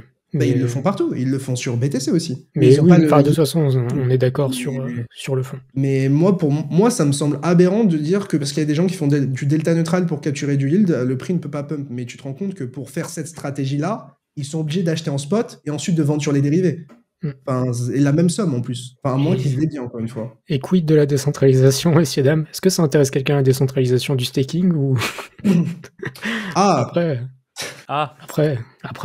Qui suis-je Après, je sais que les derniers vols de chez Lido, techniquement, ça permet d'être un peu décentralisé, mais ça reste la tech de Lido, et Lido a déjà 30% plus du staking, machin, donc on en pense ce qu'on veut. Je ne sais pas. Moi, Ouais, j'ai envie de dire que c'est un peu comme Bitcoin qui rentre dans les portefeuilles de tout le monde. La décentralisation, genre, c'était marrant au Ah, mais début c'est et pas un proof aujourd'hui. of stake, Bitcoin, frérot. Oui, bien sûr, mais C'est pas comparable. c'est l'idée. Mais je suis d'accord que c'est pire dans le cas d'Ethereum. Mais Messieurs, quid. est-ce que nous aurons des ETF spot XRP avant le staking sur les ETF Ethereum? Je vous pose la question. Quelle Et je crois que chance. Solana aussi arrive, de ce que j'ai Il y compris. a l'Icon aussi. Quelle chance. Je Trop hâte. repose la question d'ailleurs. Est-ce que pour vous, XRP peut flip Ether? Le problème, c'est que En c'est de plus FDV, en oui, plus en proche. market cap, non. Ah, belle réponse ça. Mais tu te souviens, c'est Ouais. ce qu'on avait dit sur nos prédictions de l'année. Ouais, bien sûr, c'est pour ça. En market cap, XRP, c'est loin. Il faut faire x2 encore, plus de x2. Ouais. Mais en FDV, je crois qu'on était vraiment pas très loin. On était à 16% récemment de ce que j'avais lu quelque part. Ouais. Donc voilà. D'autres news aussi intéressantes que je vous mets. On a Tether qui sont dans le football maintenant. Ah, j'avais pas vu ça. Qui font comme les Qataris. Ah, Donc, ils ont acheté une participation minoritaire stratégique dans le club. Donc, ils commencent à se diversifier. Je comprends pas trop. Enfin, Tether, ça devient un hedge fund, quoi. Genre, rien lié à la crypto. Mais après, si ça peut pousser la crypto, j'en sais rien. Tether, c'est le nouveau Goldman Sachs, frérot. C'est peut-être le nouveau BlackRock, d'une certaine manière, crypto. Ouais, BlackRock, c'est quand même plus large. C'est vraiment ils offrent pas vraiment les mêmes produits que BlackRock. Mais tu vois, dans l'idée, ils font beaucoup de chiffres et ils se mettent de partout. Mais ouais, pas vraiment comparable. Et un autre tweet assez surprenant, je sais pas si vous l'avez vu passer. Tether annonce le développement d'une puce similaire à Neuralink appelée Brain OS. Aucune autre information disponible pour le moment. Donc je sais pas si je peux faire une recherche et trouver un truc. Voilà, ils ont fait ce tweet là. Mais c'est des Illuminati, Tether, en fait. Ouais. Apparemment. Donc. Système bancaire, là, ils commencent à faire du Neuralink. Après, ils vont lancer quoi? Un modèle IA ils vont bosser avec les services secrets. C'est quoi le. En même temps, ils sont tellement gros, ils mettent des billes partout. C'est pas tellement logique. Mais pourquoi pas, j'ai envie de dire. Faut bien créer des trucs. Ouais, mais je vais vérifier, mais je crois voilà, le tweet est réel. C'est incroyable. Ah ouais, c'est vraiment c'est un nouveau Google en fait qui est en train de se construire, mais eux ils sont pas passés par la porte réseaux sociaux, ils sont passés par la porte stablecoin et paiement. Stablecoin et paiement, ouais. On nous dit aussi que 12 États américains détiennent un total de 330 millions de dollars en microstratégie via des fonds de pension ou des trésoreries au premier trimestre. Donc voilà, microstratégie prend de la place, prend du mindshare. C'est plutôt cool, c'est plutôt intéressant. Et c'est à peu près tout pour la partie actu, messieurs. Je sais pas si vous vouliez parler d'autres choses, de choses spécifiques ou quoi. Si je sais pas les grilles. On peut parler de Kaito, d'ABC, mais si tu veux, tu peux enchaîner déjà. Moi, j'aurai ma petite partie après. Tu peux enchaîner si tu veux, Thomas. Écoutez, je peux parler peut-être rapidement de l'article que j'ai écrit. Alors, le but c'est pas de. Tu peux partager ton écran si tu veux. Ouais, je vais aller retrouver le petit article. Peut-être le but c'est pas de revenir sur tous les points. Je vais directement donner le lien histoire de. Ici. Hop. Et du coup, pro type Capet, on aurait pour juste checker les tweets de l'actu de la semaine, faut juste aller sur l'agent IA de Code Academy. Mais je le fais. Hop, voilà. Normalement, on voit ton article. Parfait. Je le mets dans le chat.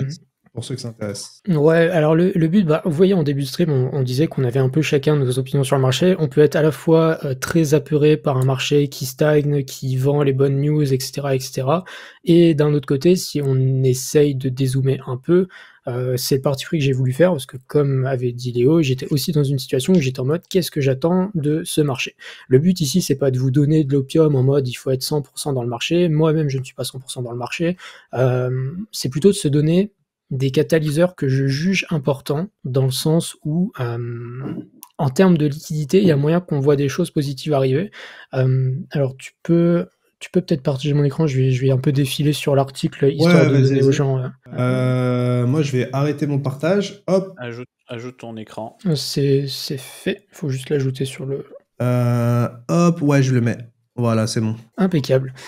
Du coup, c'est aussi le moment pour les gens qui comprennent pas trop les notions de liquidité, qu'est-ce que c'est le RRP, le TGA, le QE, qu'est-ce que c'est que ce gros bordel. Je suis revenu sur un peu tout ça.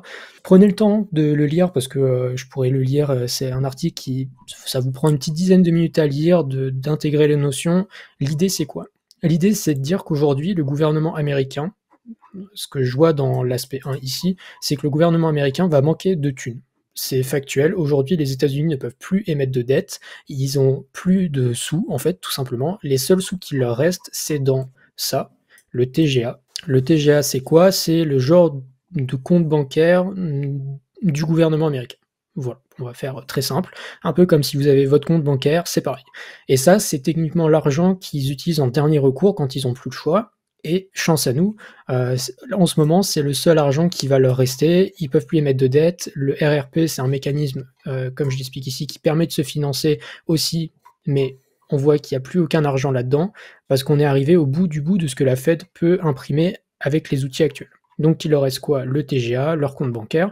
Des sources que j'ai lues et de tout ce que j'ai compris, en gros, ils vont pomper le TGA entre, grosso modo, maintenant et début de l'été. Donc entre février et juin, grosso modo, on va avoir, alors le TGA, c'est 800 milliards de dollars, donc cette liquidité va se retrouver sur les marchés. Est-ce que ça va aller que dans les cryptos? Bien sûr que non, ça va aller un petit peu partout, ça va se déverser un peu partout. Mais l'idée, c'est qu'après avoir vidé tout le TGA, donc tout leur compte bancaire, ils vont arriver au bout du bout, et c'est à ce moment-là qu'on va avoir ce qu'on appelle la X-date. Ce sera le moment où le gouvernement va augmenter sa dette. Alors, soit le gouvernement augmente sa dette, soit ils font défaut sur leur dette. C'est-à-dire que le gouvernement US devient insolvable. Vous comprenez que pour des... voilà, il y a des fois, j'aime pas prédire le futur, mais vous comprenez que pour des raisons évidentes, il est certain que le gouvernement augmentera sa dette. On a déjà les républicains qui ont dit qu'on allait augmenter de 4 000 milliards, je crois, quelque chose comme ça, pour passer de 36 milliards de dette à maximum 40 milliards. Donc, on est à peu près sûr qu'ils vont augmenter leur dette à partir de là, et qu'entre les deux, ils vont utiliser leur compte bancaire pour se financer. Oui, pardon, de 36 000 à 40 000 milliards. Putain, 40 000 milliards, tu te rends compte l'argent que ça mais fait? La dette US... Surtout à la vitesse où elle monte, ce côté US, c'est... La dette US, j'ai un petit schéma dans le voilà. Ici, on voit qu'on a 10 000 milliards de dette qui arrive à maturité cette année, donc environ 25% de la dette qui du coup doit être refinancée. Donc en fait, il y a un moment donné où... Ils doivent rembourser ceux qui ont prêté de l'argent, c'est ça que tu veux dire?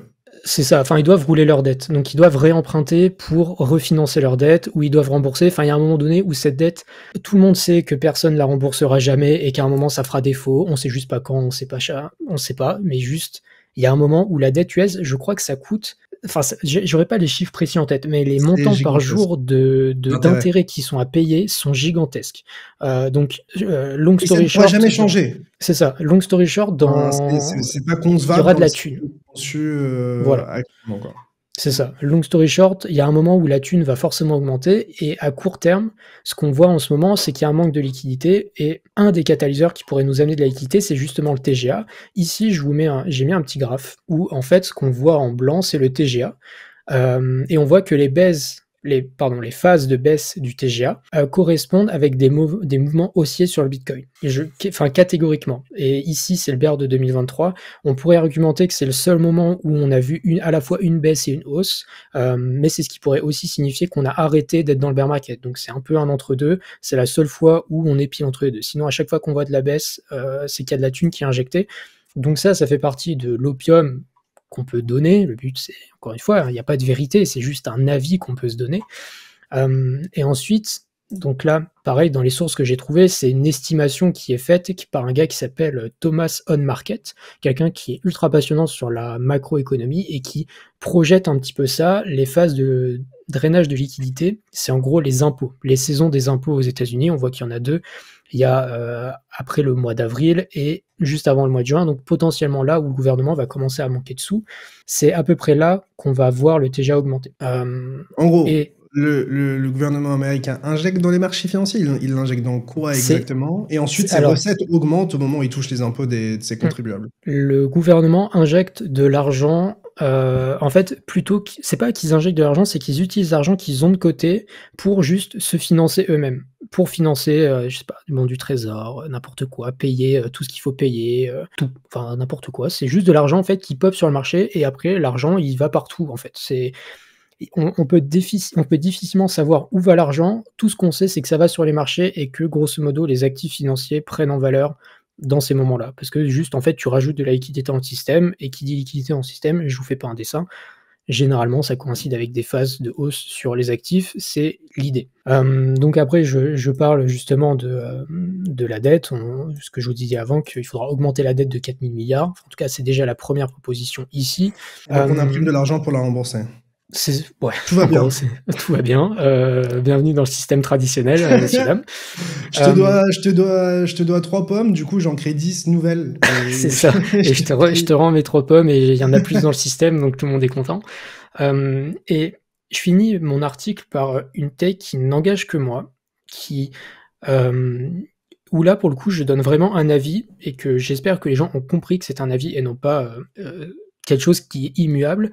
C'est que dans le sens où aujourd'hui, je pense que pour quelqu'un qui s'intéresse à la macro depuis que j'ai commencé la crypto et qui l'a mis au centre de ses investissements, c'est pour ça qu'au mois de décembre, on en avait déjà parlé, je crois, entre nous et sur Khan Academy peut-être, mais au mois de décembre, j'étais en mode, les gars, il y a trop de choses qui me déplaisent sur la macro pour qu'il se passe que des trucs bien en janvier. Ce qui fait qu'entre décembre et janvier, j'avais commencé à liquider un peu des positions, j'étais en mode, on va attendre que ça se tasse, je suis à peu près sûr que ça pue et que le marché va être déçu, machin, etc. Ça n'a pas trop loupé, je me suis pas désexposé autant qu'il fallait, je suis pas en train de dire que je suis un génie incompris, machin, c'est absolument pas le cas, mais aujourd'hui que tout le monde a le nez dans la macroéconomie, que tout le monde est stressé par les moindres news, le chômage, les taux d'intérêt, est-ce qu'ils montent, est-ce qu'ils baissent, etc., je pense que le marché a réussi ce qu'il voulait faire, c'est-à-dire que tout le monde a peur à l'instant T, tout le monde est en mode « non mais j'attends des meilleurs taux, j'attends une meilleure macro, etc., ce qui est en tant que tel très bien. Par contre, il y a d'excellents catalyseurs qui peuvent arriver. Déjà, on a l'inflation US qui, pour le mois de janvier, était relativement négative. On a touché 3% d'inflation, ce que le marché a absolument pas aimé, qui pourtant nous a pas spécialement fait baisser, ce qui est déjà relativement positif. Et surtout que l'inflation réelle, elle est souvent décorrélée de la vraie inflation. Alors, le problème, c'est que du coup, j'ai un peu foiré mon graphe ici. Je vais essayer de vous le montrer en un peu plus grand. Ce que je vous montre en fond, là, c'est l'inflation qui est relevée par Trueflation. Elle a du retard, en fait. C'est ça que tu es en train de dire. C'est ça. Que Trueflation est en avance et a les vrais chiffres, et que les chiffres qu'on nous communique ont toujours un mois de retard. C'est ça. Grosso modo, c'est l'idée, et parce que c'est pas les mêmes méthodes de calcul, etc., etc. Donc, le pari que je prends, c'est de me dire qu'aujourd'hui, l'inflation à 3, c'est ce que Trueflation avait aussi il y a plusieurs mois maintenant. Et par contre, l'inflation fait exploser la tête après. Si on va voir les chiffres de l'inflation tout de suite... Et je me dis qu'en vrai, le marché le sait, ça. Ben, le marché le sait plus ou moins. En tout cas, ça commence à être pricé positivement parce que normalement, sur des chiffres aussi mauvais qu'on a eu récemment, je m'attendais vraiment à ce qu'on soit beaucoup plus mal. Hop. Si je prends l'inflation, l'index de l'inflation sur la dernière année, si j'enlève ça, tac, on voit que, alors, depuis que j'ai fait mon thread, l'inflation sur Trueflation a un petit peu augmenté.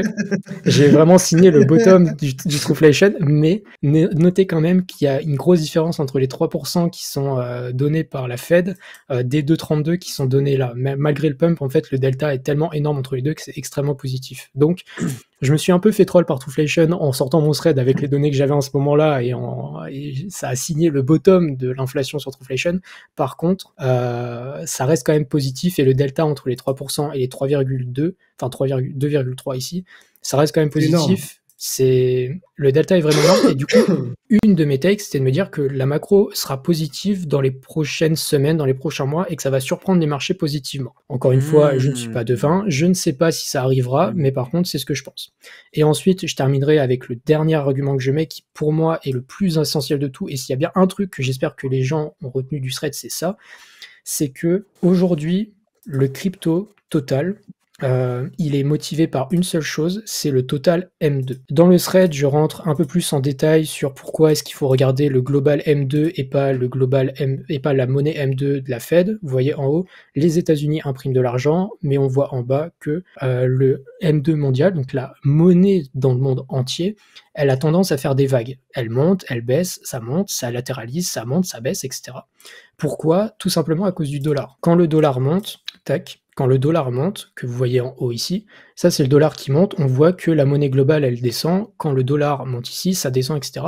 Ça c'est à cause du fait qu'un dollar qui monte, ça veut dire que les autres monnaies perdent en valeur, ce qui fait que la liquidité mondiale exprimée en dollars baisse. Quand on regarde le total, on voit que la crypto n'est drivée que par le total. En tout cas, c'est l'avis que j'ai, moi, quand je vois ça, et que je partage avec d'autres gens qui s'intéressent à la macro, c'est que quand on voit l'énorme expansion ici, on voit l'énorme expansion qu'on voit là. Et il faut compter 6-8 semaines de délai entre une augmentation qu'on voit là et l'augmentation réelle. Si je vous prends par exemple n'importe quoi, tac, plage de date, vous voyez ici une augmentation pendant 96 jours. Si je me place entre le bottom et le top, tac, t'as l'élection de Trump aussi. Hein. Voilà. Mais sauf que on voit aussi que en fait c'est le cas depuis le début du cycle en fait. Quand on voit le bottom qu'on a fait en novembre ici, c'est quelque chose qu'on a posé ici. L'énorme période de chop qu'on a vu sur Bitcoin, c'est une énorme période de chop qu'on a vu sur le total qui n'augmentait pas. Il y avait juste pas plus de liquidité dans le système. Et si moi, il y a un truc qui m'intéresse aujourd'hui, c'est de me dire que on est en train de voir potentiellement sur le Global M2 un retournement avec un Global M2 qui remonte parce que le dollar est en train de baisser. Je vous montre rapidement le. Thomas, ça fait 10 minutes qu'il explique que j'ai vendu le bottom, je suis en larmes. On va voir. Mais c'est pour ça. Encore une fois, c'est ultra intéressant d'avoir les deux avis. Je ne dis pas, j'ai pas la vérité, personne n'a la vérité. Je dis ça en rigolant. Pas... mais bien entendu qu'il y a les analyses se tiennent et on voit que le dollar là est en train de baisser, ce qui correspond avec une augmentation du M2. C'est pour ça que je suis extrêmement positif. On n'aimerait pas du tout voir par contre un dollar qui repart vers le nord. Pour le moment, on est au-dessus d'un support, on aimerait beaucoup que ça casse et qu'on retourne baissier sur le dollar. Pour moi, il y a des catalyseurs, ne serait-ce que parce que les États-Unis vont imprimer, etc., mais c'est compliqué. Il n'y a pas que ça à analyser. Mettre des plus et des moins devant des graphes, c'est très bien, mais à la fin, si j'ai tort, je me ferai recte comme tout le monde. C'est juste ce qui, moi, me permet d'être à l'aise sur le marché, et c'est pour ça que j'ai fait cet article qui est très long. J'ai mis 1 semaine à l'écrire, regarder les trucs, parce que j'avais besoin de comprendre où est-ce qu'on était dans le marché. La conclusion résume très bien ce que je pense et j'espère que ça aidera des gens. Si jamais vous voulez lire, prenez le temps et en 10-15 minutes vous aurez des arguments concrets que vous pouvez comprendre et pas juste vous dire les gars on va monter parce qu'on va monter, vous inquiétez pas, trust le process. Pour parler macro après, on a une odeur de PAI X en Ukraine qui se défile. Où on a d'un côté la Russie et les US qui veulent juste stopper le massacre, l'Europe qui semble un petit peu plus non, on peut pas laisser faire, nanana, il faut pas laisser faire, bon bref. Est-ce que c'est pas bullish tout ça? La guerre en Ukraine, ce serait positif pour une seule chose, l'inflation. Parce que le problème, c'est que ça a créé des tensions sur les approvisionnements en gaz, en pétrole, en tout ce qu'on veut. C'est relou, c'est chiant. Et ça apaiserait les esprits, ce serait un problème de moins.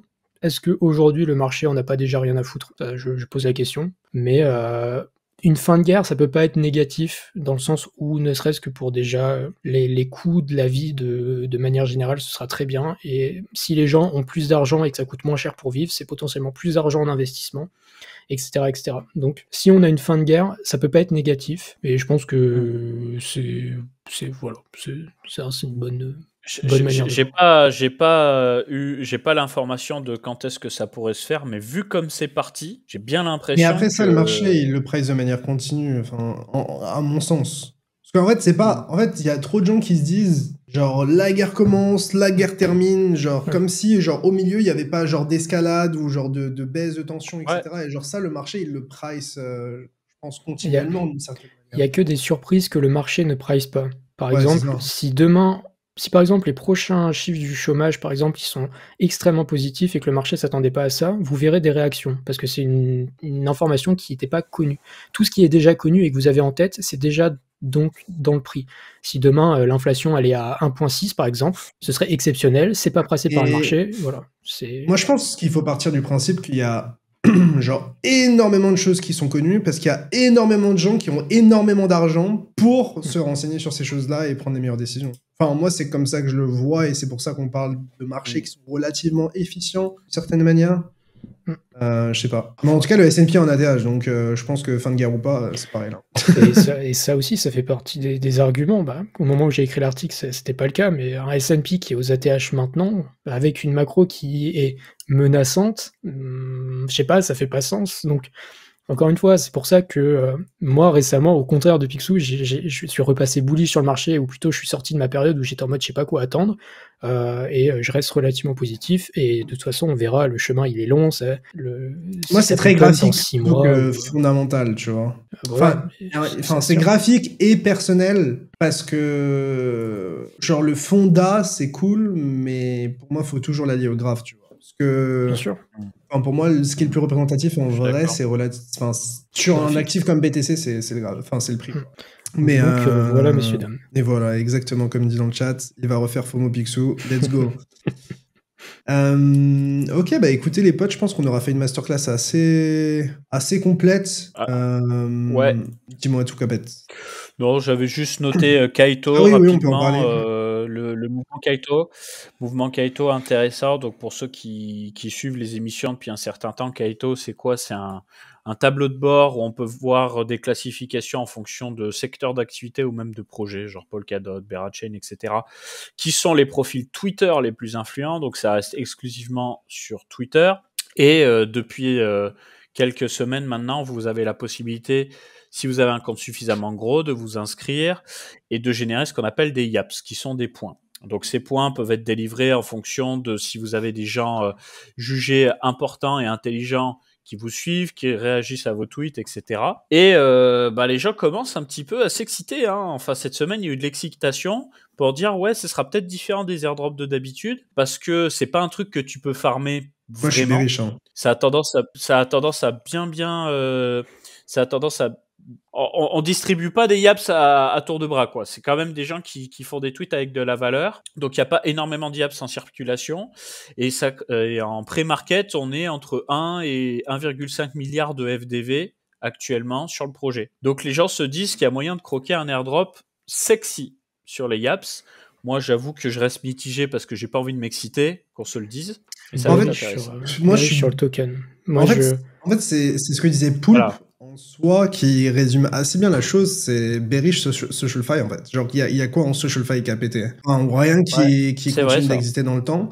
Et ce qui me fait aussi un petit peu peur, c'est qui pour acheter VS. Genre, t'as une élite qui va avoir des tokens et qui va acheter en face. Parce qu'en gros, globalement, si ça dump, ça veut dire que c'est genre l'élite, enfin, genre les influenceurs qui dump, quoi. C'est les cas, ouais. Et en soi, c'est pas une question de faire ou pas, mais c'est limite un airdrop qui concerne une minorité de gens qui sont déjà très riches et je vois pas l'intérêt pour les gens d'en acheter. Il y a des gens qui disaient oui, mais en fait les gens vont acheter des yaps pour mettre en avant leur projet dessus et que ça fasse une promo. Et je suis en mode mais en fait déjà quel bon projet paye quasiment, genre c'est extrêmement rare. Franchement, je préfère être ultra bearish par défaut. En fait, là où j'ai compris l'argument de certains, dont mon ami Joe, c'était de dire que ce qu'il y avait de bien avec Kaito, c'est que ça a rémunéré des gens qui ont partagé des trucs intéressants, qui sont fait remarquer, etc., qui ont gagné du yaps, et ça va les rémunérer. Sauf qu'en face de ça, pour que cette rémunération elle existe, il va falloir des acheteurs, et je ne vois pas qui va acheter ce foutu token quand on sait que ce sera que des influx qui vont promouvoir, c'est ce que je t'avais répondu d'ailleurs sur Twitter, qui vont dire machin, j'ai mangé, qui va acheter ça en contrepartie? Je ne sais pas, surtout que pour moi Kaito, ils auraient pu avoir exactement le même mécanisme à base de YAP, mais d'avoir, je sais pas, des poules du SDC si tu veux que les projets payent pour avoir ta visibilité, si tu veux qu'un projet te rémunère ou n'importe quoi, tu pourrais. En fait, tu vois, il y a des tokens, je le comprends pas. Je suis en mode, je ne vois pas l'intérêt. Il y a des gens qui faisaient le parallèle avec Twitter en mode ouais, ça rémunère les créateurs de contenu, etc. Mais en fait, déjà, Twitter ne rémunère pas les gens avec une monnaie de singe. Twitter rémunère en dollars qui ont été rémunérés par des annonceurs. Donc, en gros, il y a vraiment de l'argent qui arrive et qui repart à notre côté et X qui prend son cut au milieu. Là, globalement, tu as un système où il y a personne qui paye et on donne de l'argent dans une monnaie de singe et on espère que ce truc vaudra un truc. Enfin, c'est genre, moi, de ma compréhension actuelle, je prendrais ça avec beaucoup de pincettes et en fait, c'est genre comme... Enfin, d'un point de vue méta, genre la méta SocialFi, ça n'a pas marché jusqu'à maintenant. La méta gaming, ça a aussi eu du mal, etc.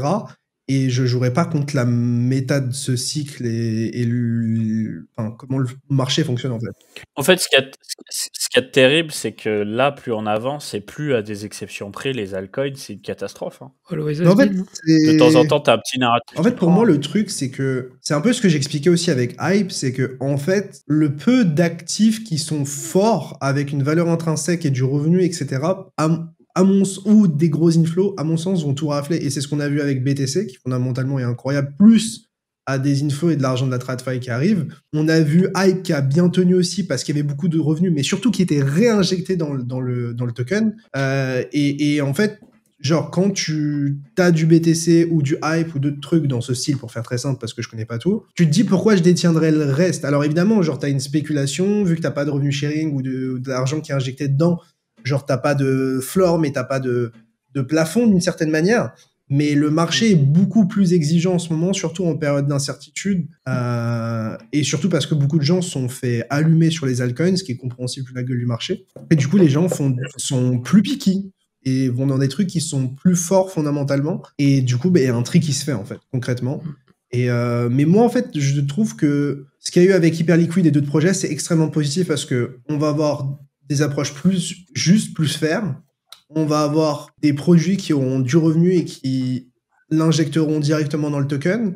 Et donc tout ça, ça rend l'investissement plus intéressant parce que jusqu'à maintenant, on a investi dans des jetons qui ne servent à rien, qui servent à de la gouvernance, sur lequel vous avez aucun poids, qui ne génèrent en plus de ça aucun revenu, avec aucun revenu qui est injecté dedans, et en plus avec des tokens qui sont unlock constamment. Donc en fait, t'as tous les trucs pour genre avoir une pression vendeuse sans vraiment de pression d'achat, à part sur des vagues avec des narratifs qui se dessinent.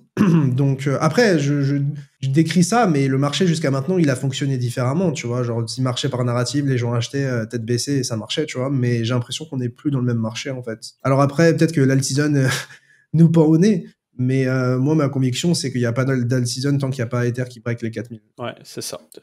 Bah, en fait, les gens ont besoin de rêver. Hein, on en revient toujours à ça. Les gens, ils ont besoin de rêver, ils ont besoin de se projeter sur des narratifs, sur des potentiels. Ils ont besoin de spéculer. Voilà, c'est le mot, spéculer. Et actuellement, les gens, ils rêvent pas. Les gens, ils ont en plein le cul, en fait. Ils ont en plein le cul de se faire arracher. Mais même pour nous, regarde, qu'est-ce qui vous a vraiment excité? Je veux dire, même sur du fondage. Je veux dire, on a eu des avancées, c'est super. Thomas, ne fais pas dire le mot. Arrête. Non, je sais que ça commence par un H, ça finit par un D. Mais je veux dire, en dehors, enfin, des projets qui ont vraiment apporté des nouvelles choses. Est-ce qu'il y en a vraiment eu? Alors, soit je suis le mec vraiment aigri et que je porte très bien mon nom. C'est Eigenlayer et la surcouche d'Eigen. Ok, oui. Eigenlayer. Avec Eigenlayer, je vois des HL Maxi dans les chats, pardon. Mais même les agents IA, je veux dire, les agents IA en tant que tel pour spéculer, c'était bien. C'est une excellente chose. Et ça évidemment, j'ai fait de l'argent, mais ça me marque pas en disant que c'est une chose qui est vraiment exceptionnelle. On sait pas encore voilà, mais en fait, je le mets dans le packaging Eigenlayer, moi, MegaETH, du coup. Et à part ça, Jupiter, ça existait déjà. Meteora, en soi, ça marche bien, etc. Mais il n'y a rien de très nouveau, non?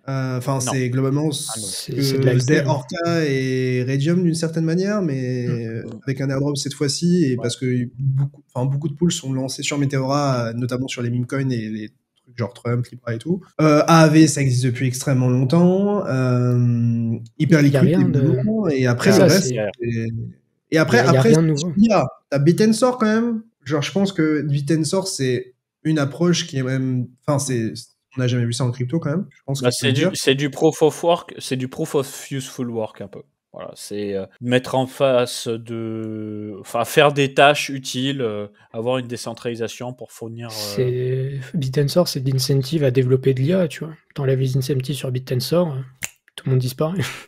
J'ai envie de te dire. Oui, bien sûr. Oui, après, avec des incentives aussi. Bien sûr. Genre, tu peux très bien... C'est comme Uber, tu vois, Uber, genre, il n'y aurait pas eu les investisseurs alors que ça générait pas de profit, on n'en serait jamais arrivé là, tu vois. Donc, c'est pour ça que j'admets que parfois, il faut un peu de spéculation et de gens qui prennent du risque pour qu'on arrive à des produits finis et qui soient adoptés. Mais cette approche-là, elle est relativement bullshit en crypto par rapport en TradFi, quoi. À mon sens. Parce que, en fait, même si tu regardes des gros trucs... En fait, le truc, c'est que pour le moment... En fait, entre parenthèses, malheureusement, tant qu'il y aura des investisseurs privés comme publics qui seront prêts à cracher de l'argent dans des projets, même si le projet il est bancal, bah tu auras des projets qui se poseront pas trop la question de est-ce que je suis rentable, est-ce que je vais pouvoir payer mes salaires, etc., etc. Tu vois, ils prennent l'argent, ils font le truc, ça marche pas, bon bah c'est la faute à personne, go next. Alors que dans le monde de l'entrepreneuriat, bah t'es censé être rentable au bout d'un moment, quoi. En fait, là, j'ai l'impression que le marché surtout change parce qu'il y a des nouveaux acteurs, parce qu'il y a, enfin, il y a des nouveaux produits. Enfin, t'as les ETF, t'as beaucoup d'instits qui arrivent, enfin, donc déjà, t'as une concentration naturelle dans BTC et un peu dans ETH. Et puis, je pense que le marché, plus il évolue, plus il va être exigeant parce qu'il en a vu des vertes et des pas mûres. Et c'est pour ça que, pour moi, on est un peu, c'est ce que Asher disait dans sa vidéo et ce dont on parle depuis un moment, on est un peu je pense qu'on va être de plus en plus en fee switch revenu sharing season, dans le sens où genre tous les produits qui ont pas assez de revenus, genre en mode ça va être que éphémère, quoi. Et pareil, il y a quelque chose qui est pas encore ultra développé. Joe est en train de lire pas mal de trucs dessus, et un truc que je trouve intéressant, c'est, je vais pas rentrer dans le détail, mais c'est la thèse des FAT protocol thesis, tu vois, c'est en mode, aujourd'hui, le problème qu'on a en crypto, c'est qu'on a beaucoup évalué l'infra, ce qui est une très bonne chose parce que c'est ce qu'il y a de sous-jacent. Par contre, les applications, elles sont absolument pas évaluées à leur juste valeur. Si tu les prends avec leurs revenus, etc., en fait, tu te rends compte. Alors, oui, il y a des trucs qui sont éphémères et des trucs machin, et c'est pas tout blanc, c'est pas tout noir. AAV, Pendle. AAV, c'est quand même bien valo, non? Ouais, oui, mais par rapport à des L1, il y a un 0 de moins. En fait, quand tu fais les rapports, quand tu fais les rapports free, quand tu fais les rapports frais perçus sur market cap ou n'importe quoi, tu te rends compte que les L1 sont très valorisés. Parfois, tu comprends pas trop pourquoi. Alors oui, il y a plein de choses qui rentrent en compte évidemment, mais qu'on valorise pas suffisamment aussi les applications. Donc parce que c'est beaucoup plus risqué en fait. Parce que l'infra en soi, genre Netflix, c'est une application, tu vois. Oui, mais en crypto, on n'a pas de trucs genre qui sont incontournables quasiment, tu vois. Genre en fait, on a du mal à avoir des, parce qu'en fait, c'est pas une question que de revenus, c'est une question d'évolution du revenu. Parce que tu peux avoir des pics de revenus, mais avoir du revenu de manière relativement constante ou un revenu qui progresse dans le temps, dans une durée assez longue, c'est extrêmement rare. En fait, souvent, tu vois, par exemple, je regardais Hyperfund. Hyperfund, ils ont fait beaucoup de revenus, c'était très bien valorisé, mais ils ont du mal à faire du revenu dans le temps, tu vois. Et c'est ce qui les dévalorise aussi, tu vois. Par contre, après AAV, on est aussi à un moment où il y a de plus en plus de TVL, donc on est en bull market, les gens prennent de plus en plus de risques, donc c'est normal que ça paye de plus en plus. Mais je suis d'accord pour dire que AAV, à mon sens, après ça dépend, parce qu'après il y a le fee switch, à quel point ils achètent le token, après il y a des émissions, tu vois. Genre non, mais c'est pour ça, Mais moi, j'en reviens au frais de gaz. Quand tu veux utiliser un L1, tu es obligé d'avoir du gaz. Donc, tu es obligé de faire un acte d'achat pour utiliser ce Layer 1. Alors que des protocoles comme Pendle ou AAV, tu peux très bien les utiliser sans posséder du AAV ou du Pendle. C'est ça, en fait.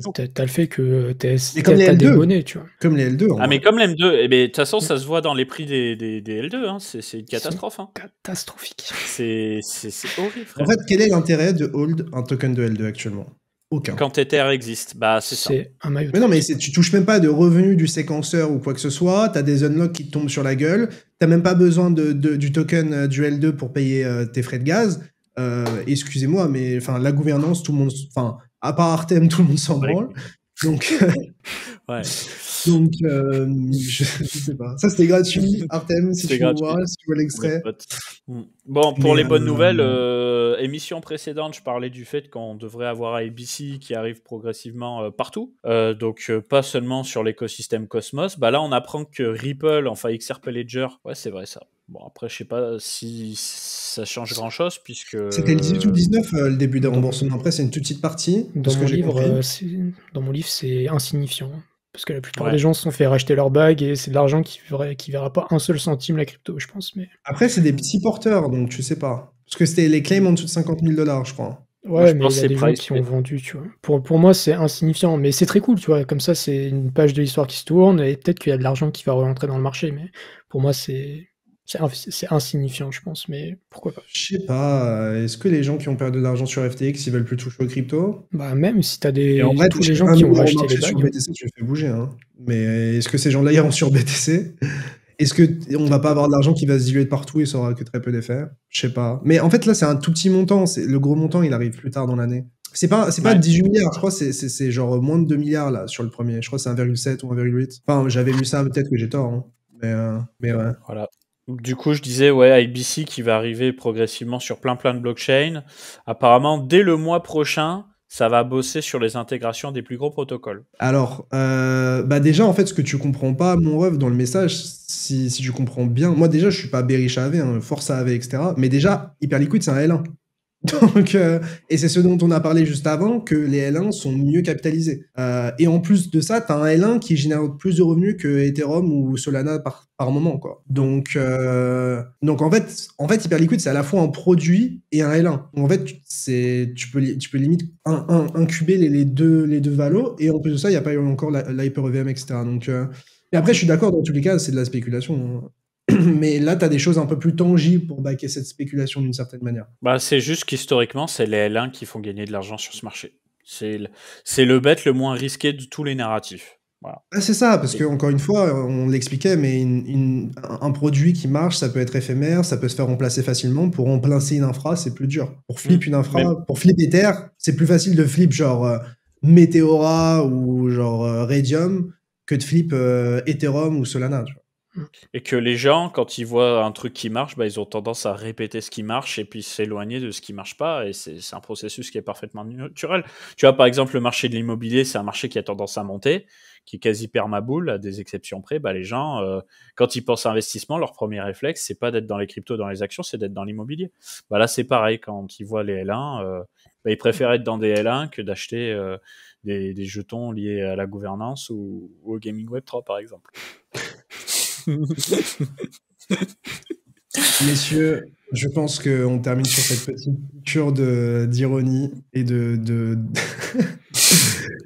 d'aigreur. Mais en tout cas, les gars, je pense que la masterclass était vraiment bien complète. Hein, entre l'actu, le fonda, mon FUD et puis l'opium de Thomas, je trouve que voilà, rien ne se perd, tout se transforme, c'est ça? Rien de secret, tout se transforme. C'est ça. En tout cas, on se retrouve comme d'habitude sur la chaîne de Coin Academy. Vous aurez la rediffusion de ce live. Vous avez aussi des vidéos de notre cher Thomas, des petits best-of, voilà, aussi de cette émission. Et merci beaucoup de nous avoir écoutés. N'hésitez pas à liker, à nous laisser un petit commentaire. Et on se dit à très vite. Ciao tout le monde. Yes. Ciao les potes.